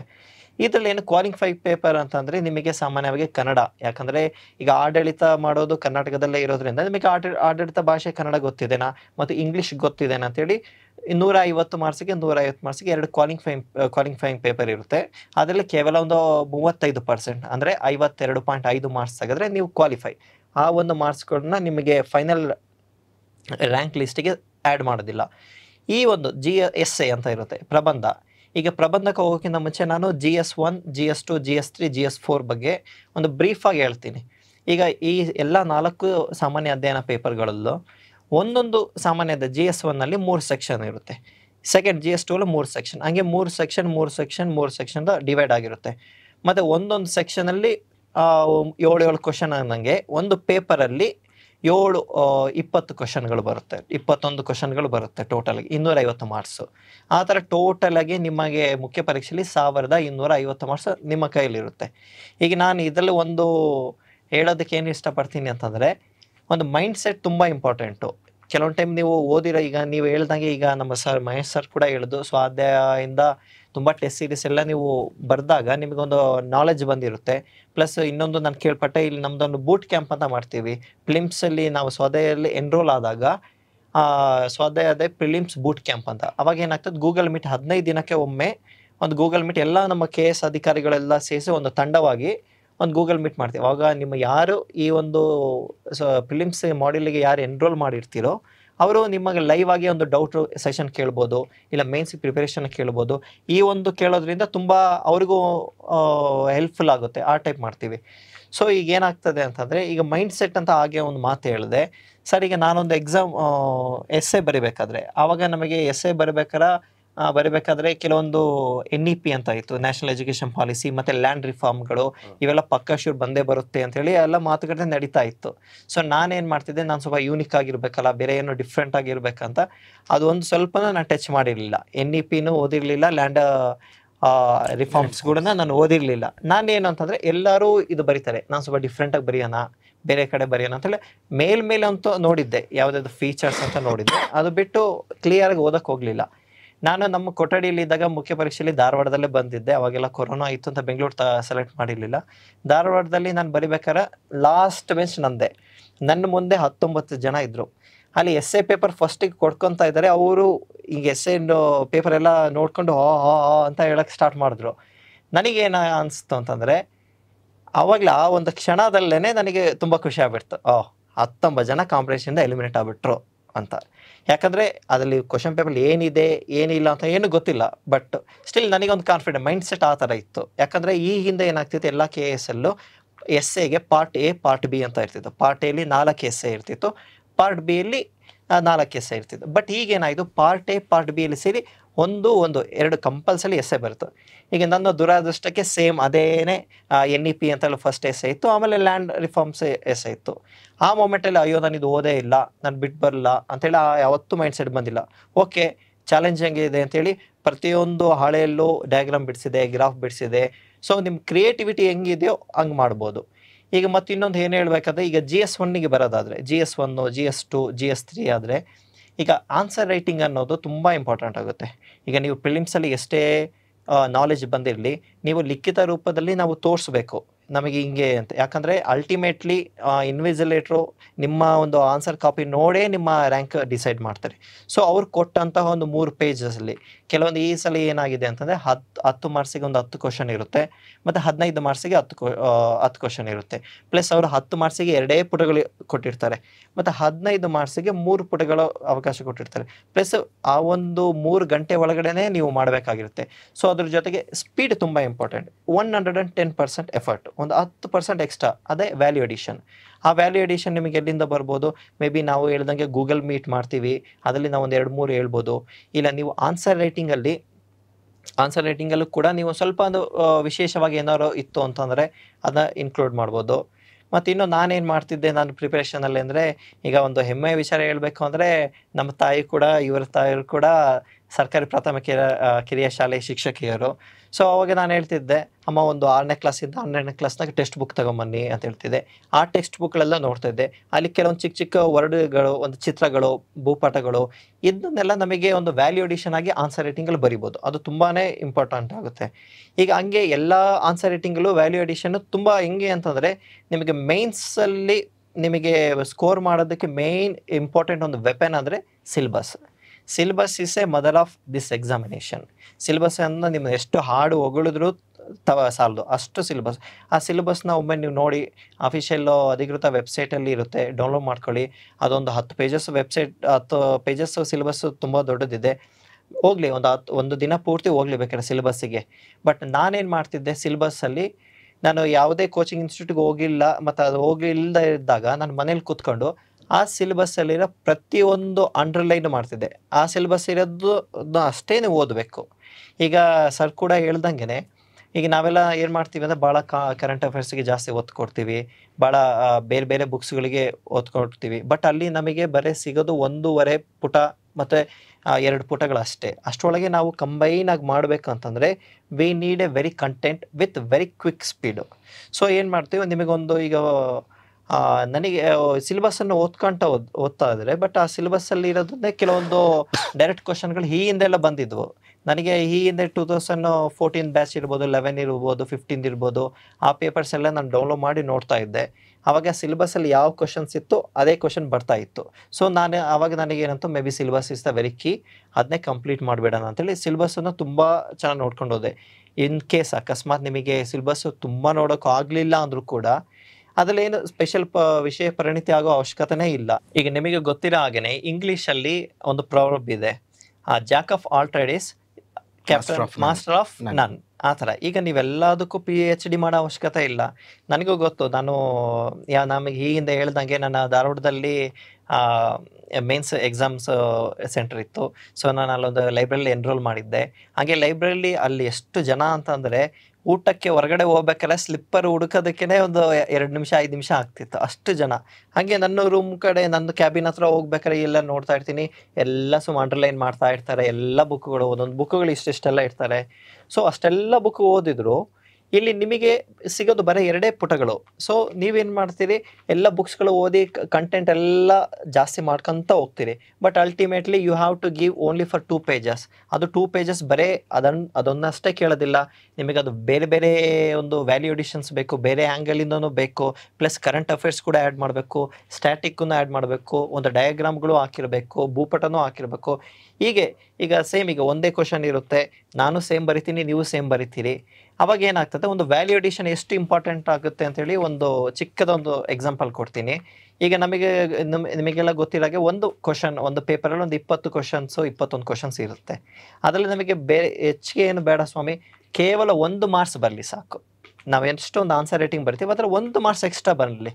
ಆ 1 ಮಾರ್ಕ್ಸ್ ಎಕ್ಸ್ಟ್ರಾ ಬಂತಂದರೆ 1 ಪೇಪರಿಗೆ 20 ಮಾರ್ಕ್ಸ್, 4 ಪೇಪರಿಗೆ 80 ಮಾರ್ಕ್ಸ್. 80 ಮಾರ್ಕ್ಸ್ ನಿಮ್ಮನ್ನ ಯಾವುದೋ ರ್ಯಾಂಕಿಗೆ ಹೇಳ್ಕೊಂಡು ಹೋಗುತ್ತೆ. ಆ ಥರ 1 ಮಾರ್ಕ್ಸು ಬೇಡ, ಹಾಫ್ ಮಾರ್ಕ್ಸ್ ಬರಲಿ. ಒಂದು ಏನೋ ಎಲ್ಲದೋ ಎಕ್ಸಾಮ್ ಬರಿತೀರೋ, ಒಂದು ಜಸ್ಟ್ ಒಂದು ಇನೋವೇಟಿವ್ ಆಗಿ ಏನೋ ಒಂದು ಬರಿತೀರೋ, ಗ್ರಾಫ್ ಬರಿತೀರೋ, ಇಲ್ಲ ಒಂದು ಡಯಾಗ್ರಾಮ್ ಬರಿತೀರೋ, ಇಲ್ಲ ಪೈ ಚಾರ್ಟ್ ಬರಿತೀರೋ, ಈಗ ಮಾಡೋ ಒಂದು ಜಸ್ಟ್ ಹಾಫ್ ಮಾರ್ಕ್ಸ್ ಬರಲಿ. Final at the end of the day ನಿಮಗೆ ಎಲ್ಲ 4 ಪೇಪರ್ ಕಂಪ್ಲೀಟ್ ಮಾಡಿದಾಗ ನಿಮಗೆ 40 ಮಾರ್ಕ್ಸ್ಗಳು. ತುಂಬ 40 marks is very big one. ನಿಮಗೆ ಗೊತ್ತು, ಒಂದು ಪುಟ್ಟ ಒಂದು ಚಿಕ್ಕ ಮಾರ್ಕ್ಸ್ಗಳಿಗೆ 0.5 ಮಾರ್ಕ್ಸ್ಗಳೆಲ್ಲ ಹೊರಗಡೆ ಬರ್ತೀರಿ. ಸೊ ಈ 40 ಮಾರ್ಕ್ಸ್ ತುಂಬ ಲೆವರೇಜ್ ಮಾಡುತ್ತೆ. ಪ್ಲಸ್ಸು ಏನಕ್ಕೆ ನಾನು ತುಂಬ ಮೇನ್ಸಿಗೆ ಸ್ಟ್ರೆಸ್ ಮಾಡ್ತಾಯಿದ್ದೀನಿ ಅಂತಂದರೆ, mains is the only thing which will get you ranking. ಮೇನ್ಸಲ್ಲಿ ಅದು ಕೂಡ ಈಗ ನೀವು ನೋಡಿದಾಗ 384 ಪೋಸ್ಟದಲ್ಲಿ AC ಪೋಸ್ಟ್ಗಳು 40-50 ಇದೆ, ತಹಸೀಲ್ದಾರ್ ಪೋಸ್ಟ್ಗಳಿದ್ದಾವೆ, EO ಪೋಸ್ಟ್ಗಳಿದೆ. ನಿಮ್ಮ ಮೇನ್ಸದ್ದು ಮಾರ್ಕ್ಸ್ ಡಿಪೆಂಡ್ ಮೇಲೆ ನಿಮ್ಮ ರ್ಯಾಂಕಿಂಗ್ಗಳು ಆಗುತ್ತೆ. ಸೊ ಮೇನ್ಸದ್ದು ವ್ಯಾಲ್ಯೂ ಅಡಿಷನ್ಗಳು ತುಂಬ ಇಂಪಾರ್ಟೆಂಟು. ನಿಮಗೆ ಸಿಲೆಬಸ್ಸನ್ನು ನಾನು ಹೇಳ್ತಿದ್ದೀನಿ, ಸಿಲೆಬಸ್ಸನ್ನು ನೀವು ಎಷ್ಟು ಪರಿಣಿತರಾಗಬೇಕು ಅಂತಂದರೆ, ಯೂಶ್ವಲಿ ನಾನೇನು ಮಾಡ್ತಿದ್ದೆ, ಒಂದು A4 ಶೀಟ್, ಒಂದು 10 A4 ಶೀಟ್ ತಗೊಂತಿದ್ದೆ. ಈಗ ಕೃಷ್ಣರಾಜ ಒಡೆಯರ್ ಅವ್ರದ್ದು ಕಾಂಟ್ರಿಬ್ಯೂಷನ್ ಸಹ ಇದೆ. ಹೀಗಿಂದ ಹೇಳಿದಾಗೆ ಈಗ ಸಿಲೆಬಸ್ ತುಂಬ ಇಂಪಾರ್ಟೆಂಟ್ ಅಂತ ಹೇಳಿದೆ. ಈಗ ಒಂದು ಕ್ವಶನ್ ಬರುತ್ತೆ, ನಾವು ಸಿಲೆಬಸ್ಸಲ್ಲಿ ನೋಟ್ಸ್ ಮೇಕಿಂಗ್ ಮಾಡಬೇಕಾ ಬೇಡವಾ, ಇಲ್ಲ ಪ್ರೀವಿಯಸ್ ಅವ್ರದ್ದೇ ತಗೋಬೇಕಾ, ಇಲ್ಲ ಯಾರ್ದಾರು ಇನ್ಸ್ಟಿಟ್ಯೂಟನ್ನು ತಗೋಬೇಕಾ ಅಂತ. ಈಗ ನಾನು ಆ ಮೂಮೆಂಟಲ್ಲಿ ನಾನು ಏನು ಮಾಡ್ತಿದ್ದೆ ಅಂದರೆ, ನನಗೆ ಅವಾಗ ಕೋವಿಡ್ ಅವೆಲ್ಲ ಇರೋದ್ರಿಂದ ಮನೇಲಿ ಫ್ರೀ ಇದ್ವಿ. ಅವಾಗ ನಾನೇನು ಮಾಡ್ತಿದ್ದೆ ಅಂದರೆ, ಒಂದು 10 A4 ಶೀಟ್ಗಳು ಎಲ್ಲ ತೊಗೊತಿದ್ದೆ, ಸಿಲೆಬಸ್ಸನ್ನು ಪಕ್ಕದಲ್ಲಿ ಇಟ್ಕೊತಿದ್ದೆ. ಈಗ ಕೃಷ್ಣರಾಜ ಒಡೆಯರ್ ಕಾಂಟ್ರಿಬ್ಯೂಷನ್ಸ್ ಅಂತ ಸಿಲೆಬಸ್ಸಲ್ಲಿ ಮೆನ್ಷನ್ ಇದೆ, ಹಿಸ್ಟ್ರಿ GS 1ನಲ್ಲಿ. ಯೂಶ್ವಲಿ ಇಂದ ಎಲ್ಲ ಪೇಪರ್ಸ್ಗಳಾದರೆ ಡೈರೆಕ್ಟಾಗಿ what are the contribution of Krishnaraja Wodeyar ಅಂತ ಇರ್ತಿತ್ತು. ಸೊ ನನಗೇನು ಅಂತಂದರೆ, ನನಗೆ ಮೇಯ್ನು ಈ ಸಲ ಪ್ಯಾಟ್ರನ್ ಚೇಂಜ್ ಆಗುತ್ತೋ ಇಲ್ವೋ ಅದೆಲ್ಲ ಬೇಕಾಗಿಲ್ಲ, ನಾನು ಸಿಲೆಬಸ್ ಕಂಪ್ಲೀಟ್ ಮಾಡಬೇಕು ಸ್ವಾಮಿ, ಅದೇ ಮೇಯ್ನ್ ಇರೋದು. ಸೊ ಏನು ಮಾಡ್ತಿದ್ದೆ, ಕೃಷ್ಣರಾಜ ಒಡೆಯರ್ದು ಒಂದು 2-3 ಕೆಲವೊಂದು ನ್ಯಾಷನಲ್ ಮ್ಯೂಸಿಯಂ ಆಫ್ ಲೈಬ್ರರಿ ಅಂತ ಮೈಸೂರದೊಂದು ವೆಬ್ಸೈಟ್ ಇರುತ್ತೆ, ಅದು ಇರುತ್ತೆ. ನಿಮಗೆ ಅಕಸ್ಮಾತ್ ಕಾಲಾವಕಾಶ ಇತ್ತು ಅಂತಂದರೆ ಬೇಕಾದ್ರೆ ಸರ್ಚ್ ಮಾಡ್ಬೋದು. ಇಲ್ಲ ಯಾವುದೋ ಒಂದು ಇನ್ಸ್ಟಿಟ್ಯೂಟಲ್ಲಿ ಡೈರೆಕ್ಟಾಗಿ ಬಂತು ಅಂತಂದರೆ, ಇಲ್ಲ ಯಾವುದೋ ಒಂದು ಟೆಕ್ಸ್ಟ್ ಬುಕ್ಕಲ್ಲಿ ನಿಮಗೆ ಕಾಣಿಸ್ತು ಅಂದರೆ, ಕಾಂಟ್ರಿಬ್ಯೂಷನ್ ಆಫ್ ಕೃಷ್ಣರಾಜ ಒಡೆಯರ್ ಅಂತ ಒಂದು 10 ಪಾಯಿಂಟ್ ಇತ್ತು ಅಂದರೆ, ಡೈರೆಕ್ಟ್ ಅಷ್ಟೇ ಒಂದು ಚಿಕ್ಕದಾಗಿ ಬರೀತಿದ್ದೆ. ನಾನು ಇಡೀ A4 ಶೀಟು ಕೂಡ ನಾನು ಒಂದು ಸೈಕಾಲಜಿಕಲ್ ಫ್ಯಾಕ್ಟ್ ಒಂದು ಹೇಳ್ತೀನಿ. ಈಗ A4 ಶೀಟ್ಗಳೆಲ್ಲ ಬರ್ಕಂತ ಹೋಗಿ ಫಾಂಟ್ ಸೈಜ್ ಕೂಡ ತುಂಬ ಚಿಕ್ಕದು ಮಾಡಿ, ಯಾಕಂದ್ರೆ ತುಂಬ ದೊಡ್ಡದು ಬರ್ಕಂತ ಹೋದರೆ ಒಂದು 100 ಪೇಜ್ ಆಯಿತು ಅಂದರೆ ನಿಮಗೆ ಓದೋದಕ್ಕೇ ಮನಸ್ಸು ಬರೋದಿಲ್ಲ. ಅದಕ್ಕೆ ಕೃಷ್ಣರಾಜ ಒಡೆಯರ್ದು ಒಂದಿಷ್ಟು ಚಿಕ್ಕದೊಂದು ರೌಂಡ್ ಸರ್ಕಲ್ ಮಾಡಿ, ಅದರಲ್ಲಿ ಮೇಯ್ನ್ ಆರ್ಟು, ಆರ್ಕಿಟೆಕ್ಚರು ಮತ್ತು ಕಲ್ಚರಲ್ ಇವೆಂಟು, ಈ ಥರ ಒಂದು 10 ಪಾಯಿಂಟ್ ಅಷ್ಟೇ, ಎಲ್ಲ ಬ್ರೀಫಾಗಿ ಬರೀ ಅವಶ್ಯಕತೆ ಇಲ್ಲ ಅದು. ಮತ್ತೀಗ ಈ ಟೈಪು ಒಂದು ನೋಟ್ಸ್ ಮಾಡಿದ ತಕ್ಷಣ ನಾನು ಅಂಡರ್ಲೈನ್ ಮಾಡ್ತಿದ್ದೆ. ಹಿಂಗೆ ಒಂದು ನೋಟ್ಸ್ ಮಾಡೋದಕ್ಕೆ ಮಿನಿಮಮ್ ಒಂದು 3 months ನನಗೆ ಹಿಡಿತು. ತುಂಬ ಕಷ್ಟ, ಯಾಕಂದರೆ ತುಂಬ ಲೆಂತಿ ಇದೆ, ಅದು ನಿಮ್ಮ ಮೇಲೆ ಡಿಪೆಂಡು. ಸೊ ಒನ್ ಟೈಮು ಎಲ್ಲ ನೋಟ್ಸ್ ಪ್ರಿಪೇರ್ ಆಗಿ ಒಂದು 10-20 ಶೀಟ್ಗಳಾಯಿತು ಅಂತಂದರೆ, ಮತ್ತು ನೀವು ಹಳೆ ಬುಕ್ ಓದೋ ಅವಶ್ಯಕತೆ ಇರೋದಿಲ್ಲ, ಬರೀ ಇದನ್ನೇ ರಿವೈಸ್ ಮಾಡ್ಬೋದು. ಯಾಕಂದರೆ ಕೃಷ್ಣರಾಜ ಒಡೆಯರ್ದು ಕಾಂಟ್ರಿಬ್ಯೂಷನ್ ಅಂತಂದರೆ ಆ ಒಂದು 10 ಪಾಯಿಂಟಲ್ಲಿ ನೀವು ಆರಾಮ್ಸೆ 2 ಪೇಜ್ ಬರಿಬೋದು, ಒಂದು ಡಯಾಗ್ರಾಮ್ ಬೇಕಾದ್ರೆ ಹಾಕ್ಬೋದು. ಮತ್ತು ಅಕಸ್ಮಾತ್ ಈ ರೀಸೆಂಟಾಗಿ ಏನಾದರೂ ಒಂದು ನಡೀತು ಅಂತಂದರೆ, ಯಾವುದಾದ್ರು ಒಂದು ಹಂಪಿ ಉತ್ಸವ ನಡೀತು ಅಂದರೆ, ಕರೆಂಟ್ ಅಫೇರ್ಸನ್ನು ಮೆಟೀರಿಯಲ್ನಿಂದ ಒಂದು ಪಾಯಿಂಟನ್ನು ಹಾಕ್ಬೋದು. You need to give an value addition. ಒಂದು 110% ಪ್ರತಿಯೊಬ್ಬರಿಗಿಂತ ಒಂದು 10% ಜಾಸ್ತಿ ವರ್ಕ್ ಮಾಡಿ, ಹಾರ್ಡ್ ವರ್ಕ್ ಮಾಡಿ, ನಿಮಗೆ ರ್ಯಾಂಕ್ ಲಿಸ್ಟಲ್ಲಿ ಬರುತ್ತೆ. ಸೊ 385 ಇದ್ದರೂ ಕೂಡ ಆಗೋದಿಲ್ಲ, 384 ಒಳಗಡೆ ಬರಬೇಕು. ಸೊ ಸ್ವಲ್ಪ ಹಾರ್ಡ್ ವರ್ಕ್ ಬೇಕೇ ಬೇಕು. ಈ ಥರ ಫಸ್ಟ್ ಒಂದು ನೋಟ್ ಮೇಕಿಂಗ್ ಮಾಡ್ಕೊಳ್ಳಿ. ನೋಟ್ ಮೇಕಿಂಗ್ ಅದು ತುಂಬ ಹೆಲ್ಪ್ಫುಲ್ ಆಗುತ್ತೆ. ಅದ್ರ ಜೊತೆಗೆ ಬಜೆಟಿಂದ ಇರ್ಬೋದು, ಮತ್ತು ಈ ಒಂದು ಕ್ವಶನ್ನಲ್ಲಿ ಈ ಒಂದು ಲೋಕಲ್ ಈಗೊಂದು ಕಂಟೆಂಪ್ರರಿ ಏನಿದೆ ಅದನ್ನು ಒಂದು ಆ್ಯಡ್ ಮಾಡ್ಬೋದು. ಮತ್ತು ಈಗ ಆನ್ಸರ್ ರೇಟಿಂಗ್ಗಳು ಕೂಡ ಒಂದು ಒಂದು ಪ್ಯಾಟ್ರನ್ ಇದೆ. ಫಸ್ಟು ಇಂಟ್ರಡಕ್ಷನ್ ಇರಬೇಕು, ಆಮೇಲೆ ಬಾಡಿ ಇರಬೇಕು, ಆಮೇಲೆ ಕನ್ಕ್ಲೂಷನ್ ಇರಬೇಕು. ಪ್ಲಸ್ ಈಗ ಇನ್ವಿಜಿಲೇಟರ್ಗೆ ಒಂದು ದಿನಕ್ಕೆ ಎಷ್ಟೋ ಪೇಪರ್ಗಳಿರುತ್ತೆ, ಎಲ್ಲದೂ ಚೆಕ್ ಮಾಡೋಕ್ಕೆ ಅವರು ಎಲ್ಲದೂ ಓದೋಕ್ಕೂ ಆಗೋದಿಲ್ಲ. ಸೊ ಏನು ಮಾಡ್ತೀರಿ, ಅವರಿಗೆ ಹೆಲ್ಪ್ಫುಲ್ ಆದಂಗೆ ನೀವು ಅಂಡರ್ಲೈನ್ ಕೂಡ ಮಾಡಬೇಕು. So that he will get to know, oh ಇವರೆಲ್ಲ ಮೇಜರ್ ಪಾಯಿಂಟ್ಗಳನ್ನು ಕವರ್ ಮಾಡಿದ್ದಾರೆ ಅನ್ನೋದು. ಸೊ ಮೇನ್ಸಲ್ಲಿ ಇದು ತುಂಬ ಇಂಪಾರ್ಟೆಂಟ್ ಆಗುತ್ತೆ. ಮತ್ತು ಈ ಹಿಂದೆ ಹೇಳ್ದಂಗೆ ನೀವೆಲ್ಲ ಟೆಸ್ಟ್ ಸೀರೀಸ್ ಎಲ್ಲ ಜಾಯ್ನ್ ಆಗಿದ್ರೆ ಅಂದರೆ basically you will have that knowledge. ಅದನ್ನು ನೀವು ಲಿಖಿತ ರೂಪದಲ್ಲಿ ಇಂಪ್ಲಿಮೆಂಟ್ ಮಾಡಬೇಕು. ಸೊ ಇದು ಮೇನ್ಸ್ ವಿಚಾರಗಳು ಬಂತು. ಇನ್ನು ಇಂಟರ್ವ್ಯೂಗೆ ಬಂದಾಗ ಹೀಗೆ ನಮ್ಮ ಟೈಮಲ್ಲಿ ಇದ್ದಾಗ ಇಂಟರ್ವ್ಯೂ 50 ಮಾರ್ಕ್ಸ್ ಇತ್ತು. ಈಗೇನಾಗಿದೆ 25 ಮಾರ್ಕ್ಸಿಗೆ ಇದೆ. ಈಗ ನಿಮಗೆ ಮೇನ್ಸಲ್ಲಿ ಟೋಟಲ್ ಇರೋದು 1250 ಮಾರ್ಕ್ಸು. ಇಲ್ಲಿ ಕೊಡೋವಂಥದ್ದು ಇಂಟರ್ವ್ಯೂ ಮಾರ್ಕ್ಸ್ 25ಕ್ಕೆ ನಿಮಗೆ ಕಮ್ಮಿ ಕೊಟ್ಟರು ಅಷ್ಟೇ, ಎಷ್ಟೇ ಕೊಟ್ಟರು ಅಷ್ಟೇ, ಮೇಯ್ನ್ ಇರೋದು ಮೇನ್ಸು. ಸೊ ಆ ಮೇನ್ಸಿಗೆ ಮಾತ್ರ ತುಂಬ ಫೋಕಸ್ ಮಾಡಿ. ಇಂಟರ್ವ್ಯೂ ಇನ್ನೂ ತುಂಬ ದೂರ ಇದೆ, ಅದರ ಹೇಳೋ ಅವಶ್ಯಕತೆ ಇಲ್ಲ ಅಂತ ಅಂದ್ಕೊಳ್ತೀನಿ. ಇನ್ನು ಹೇಳೋದಾದರೆ ಅಲ್ಲಿ ವ್ಯಕ್ತಿತ್ವದ ಪರೀಕ್ಷೆ ಆಗುತ್ತೆ ಅಷ್ಟೇ. ಅಲ್ಲೊಂದು ಯಾಕಂದರೆ ಈಗ ಪ್ರಿಲಿಮ್ಸಿಗಲ್ಲೂ ಮತ್ತು ಮೇನ್ಸಲ್ಲೂ ನಿಮ್ಮ ಒಂದು ನಾಲೆಡ್ಜ್ ಎಲ್ಲ ಆಲ್ರೆಡಿ ಟೆಸ್ಟ್ ಮಾಡಿರ್ತಾರೆ. ಬಟ್ ಈಗ ವ್ಯಕ್ತಿತ್ವ ಪರೀಕ್ಷೆ ಹೆಂಗೆ ಅಂತಂದರೆ, ಈಗ ನೀವು ತಹಸೀಲ್ದಾರ್ ಆಗಿರ್ತೀರಿ, ತಾಲೂಕು ದಂಡಾಧಿಕಾರಿ ಆಗಿರ್ತೀರಿ, ಆ ಒಂದು ತಾಲೂಕಿಗೆ ಆ ತಾಲೂಕನ್ನು ನೀವು ನಿರ್ಭಾಯಿಸಬಲ್ಲರೆ, ಇಲ್ಲ ಆ ಒಂದು ಇಲಾಖೆಯನ್ನು ನೀವು ನೋಡ್ಕೊಂಡು ಹೋಗೋಕ್ಕೆ ಸಾಧ್ಯನಾ, ಅರ್ಹನೆ ಇಲ್ಲ ಅನ್ನೋದನ್ನ ಈ ಒಂದು ವ್ಯಕ್ತಿತ್ವ ಪರೀಕ್ಷೆ ಆಗ್ತದೆ. ಈಗ ನಾವು ನಮಗೆ ಯಾವ ಥರ ಅಂದರೆ ಹೈಪೋಥೆಟಿಕಲ್ ಕ್ವಶನ್ಸ್ಗಳು ಕೇಳ್ತಾರೆ. ಯಾವ್ದಾರ ಒಂದು ಸ್ಕೀಮ್ಸ್ ಇರುತ್ತೆ, ಅದನ್ನು ಇಂಪ್ಲಿಮೆಂಟ್ ಮಾಡಬೇಕಂತ ಗೌರ್ಮೆಂಟು ತುಂಬ ಇದು ಎನ್ಫೋರ್ಸ್ ಮಾಡುತ್ತೆ. ಬಟ್ ಅಲ್ಲಿನ ಜನತೆ ಬೇಡ ಅಂತಾರೆ. ಅದನ್ನ ನೀವು ಹೆಂಗೆ ಮನವೊಲಿಸ್ತೀರಿ, ತಹಸೀಲ್ದಾರ್ ಇದ್ದಾಗ ಹೆಂಗೆ ಆಗ್ತೀರಿ, ಈ ಟೈಪ್ ಒಂದು ವ್ಯಕ್ತಿತ್ವ ಮೈಂಡ್ಸೆಟ್, ಆಫೀಸರ್ ಮೈಂಡ್ಸೆಟ್ ಬೇಕು. ಈಗ ರಂಜಿತ್ ಸರ್ ಅವರು ತುಂಬಾ ಡೀಟೇಲ್ ಆಗಿ ನನಗೆ ಮಧ್ಯೆ ಇಂಟರ್ಫಿಯರ್ ಮಾಡಕ್ಕೆ ಬಿಡ್ಲಿಲ್ಲ. ಅವರು ಅಷ್ಟು ವ್ಯವಸ್ಥಿತವಾಗಿ ತೆಗೆದುಕೊಂಡು ಬಂದ್ರು. ಹೇಗೆ ಮೇನ್ಸ್ ಅನ್ನ ಕ್ರ್ಯಾಕ್ ಮಾಡಬೇಕು, ಹೇಗೆ ನೋಟ್ಸ್ ಮಾಡ್ಕೋಬೇಕು, ನೋಟ್ಸ್ ಮಾಡ್ಕೊಳ್ಳೋದಕ್ಕೆ ತುಂಬಾ ವ್ಯಾಸ್ಟ್ ಸ್ಟಡಿ ಮಾಡೋಕೆ ಕಷ್ಟ ಆದಾಗ ನೀವು ಟೆಸ್ಟ್ ಸೀರೀಸ್ಗಳಿಗೆ ಮತ್ತೆ ನೋಟ್ಸ್ಗಳನ್ನ ರೆಡಿ ರಿಸೋರ್ಸ್ ತಗೋಬೇಕು ಅಂತ ಈಗಾಗಲೇ ನಾವು ರೆಫರ್ ಮಾಡಿದೀವಿ.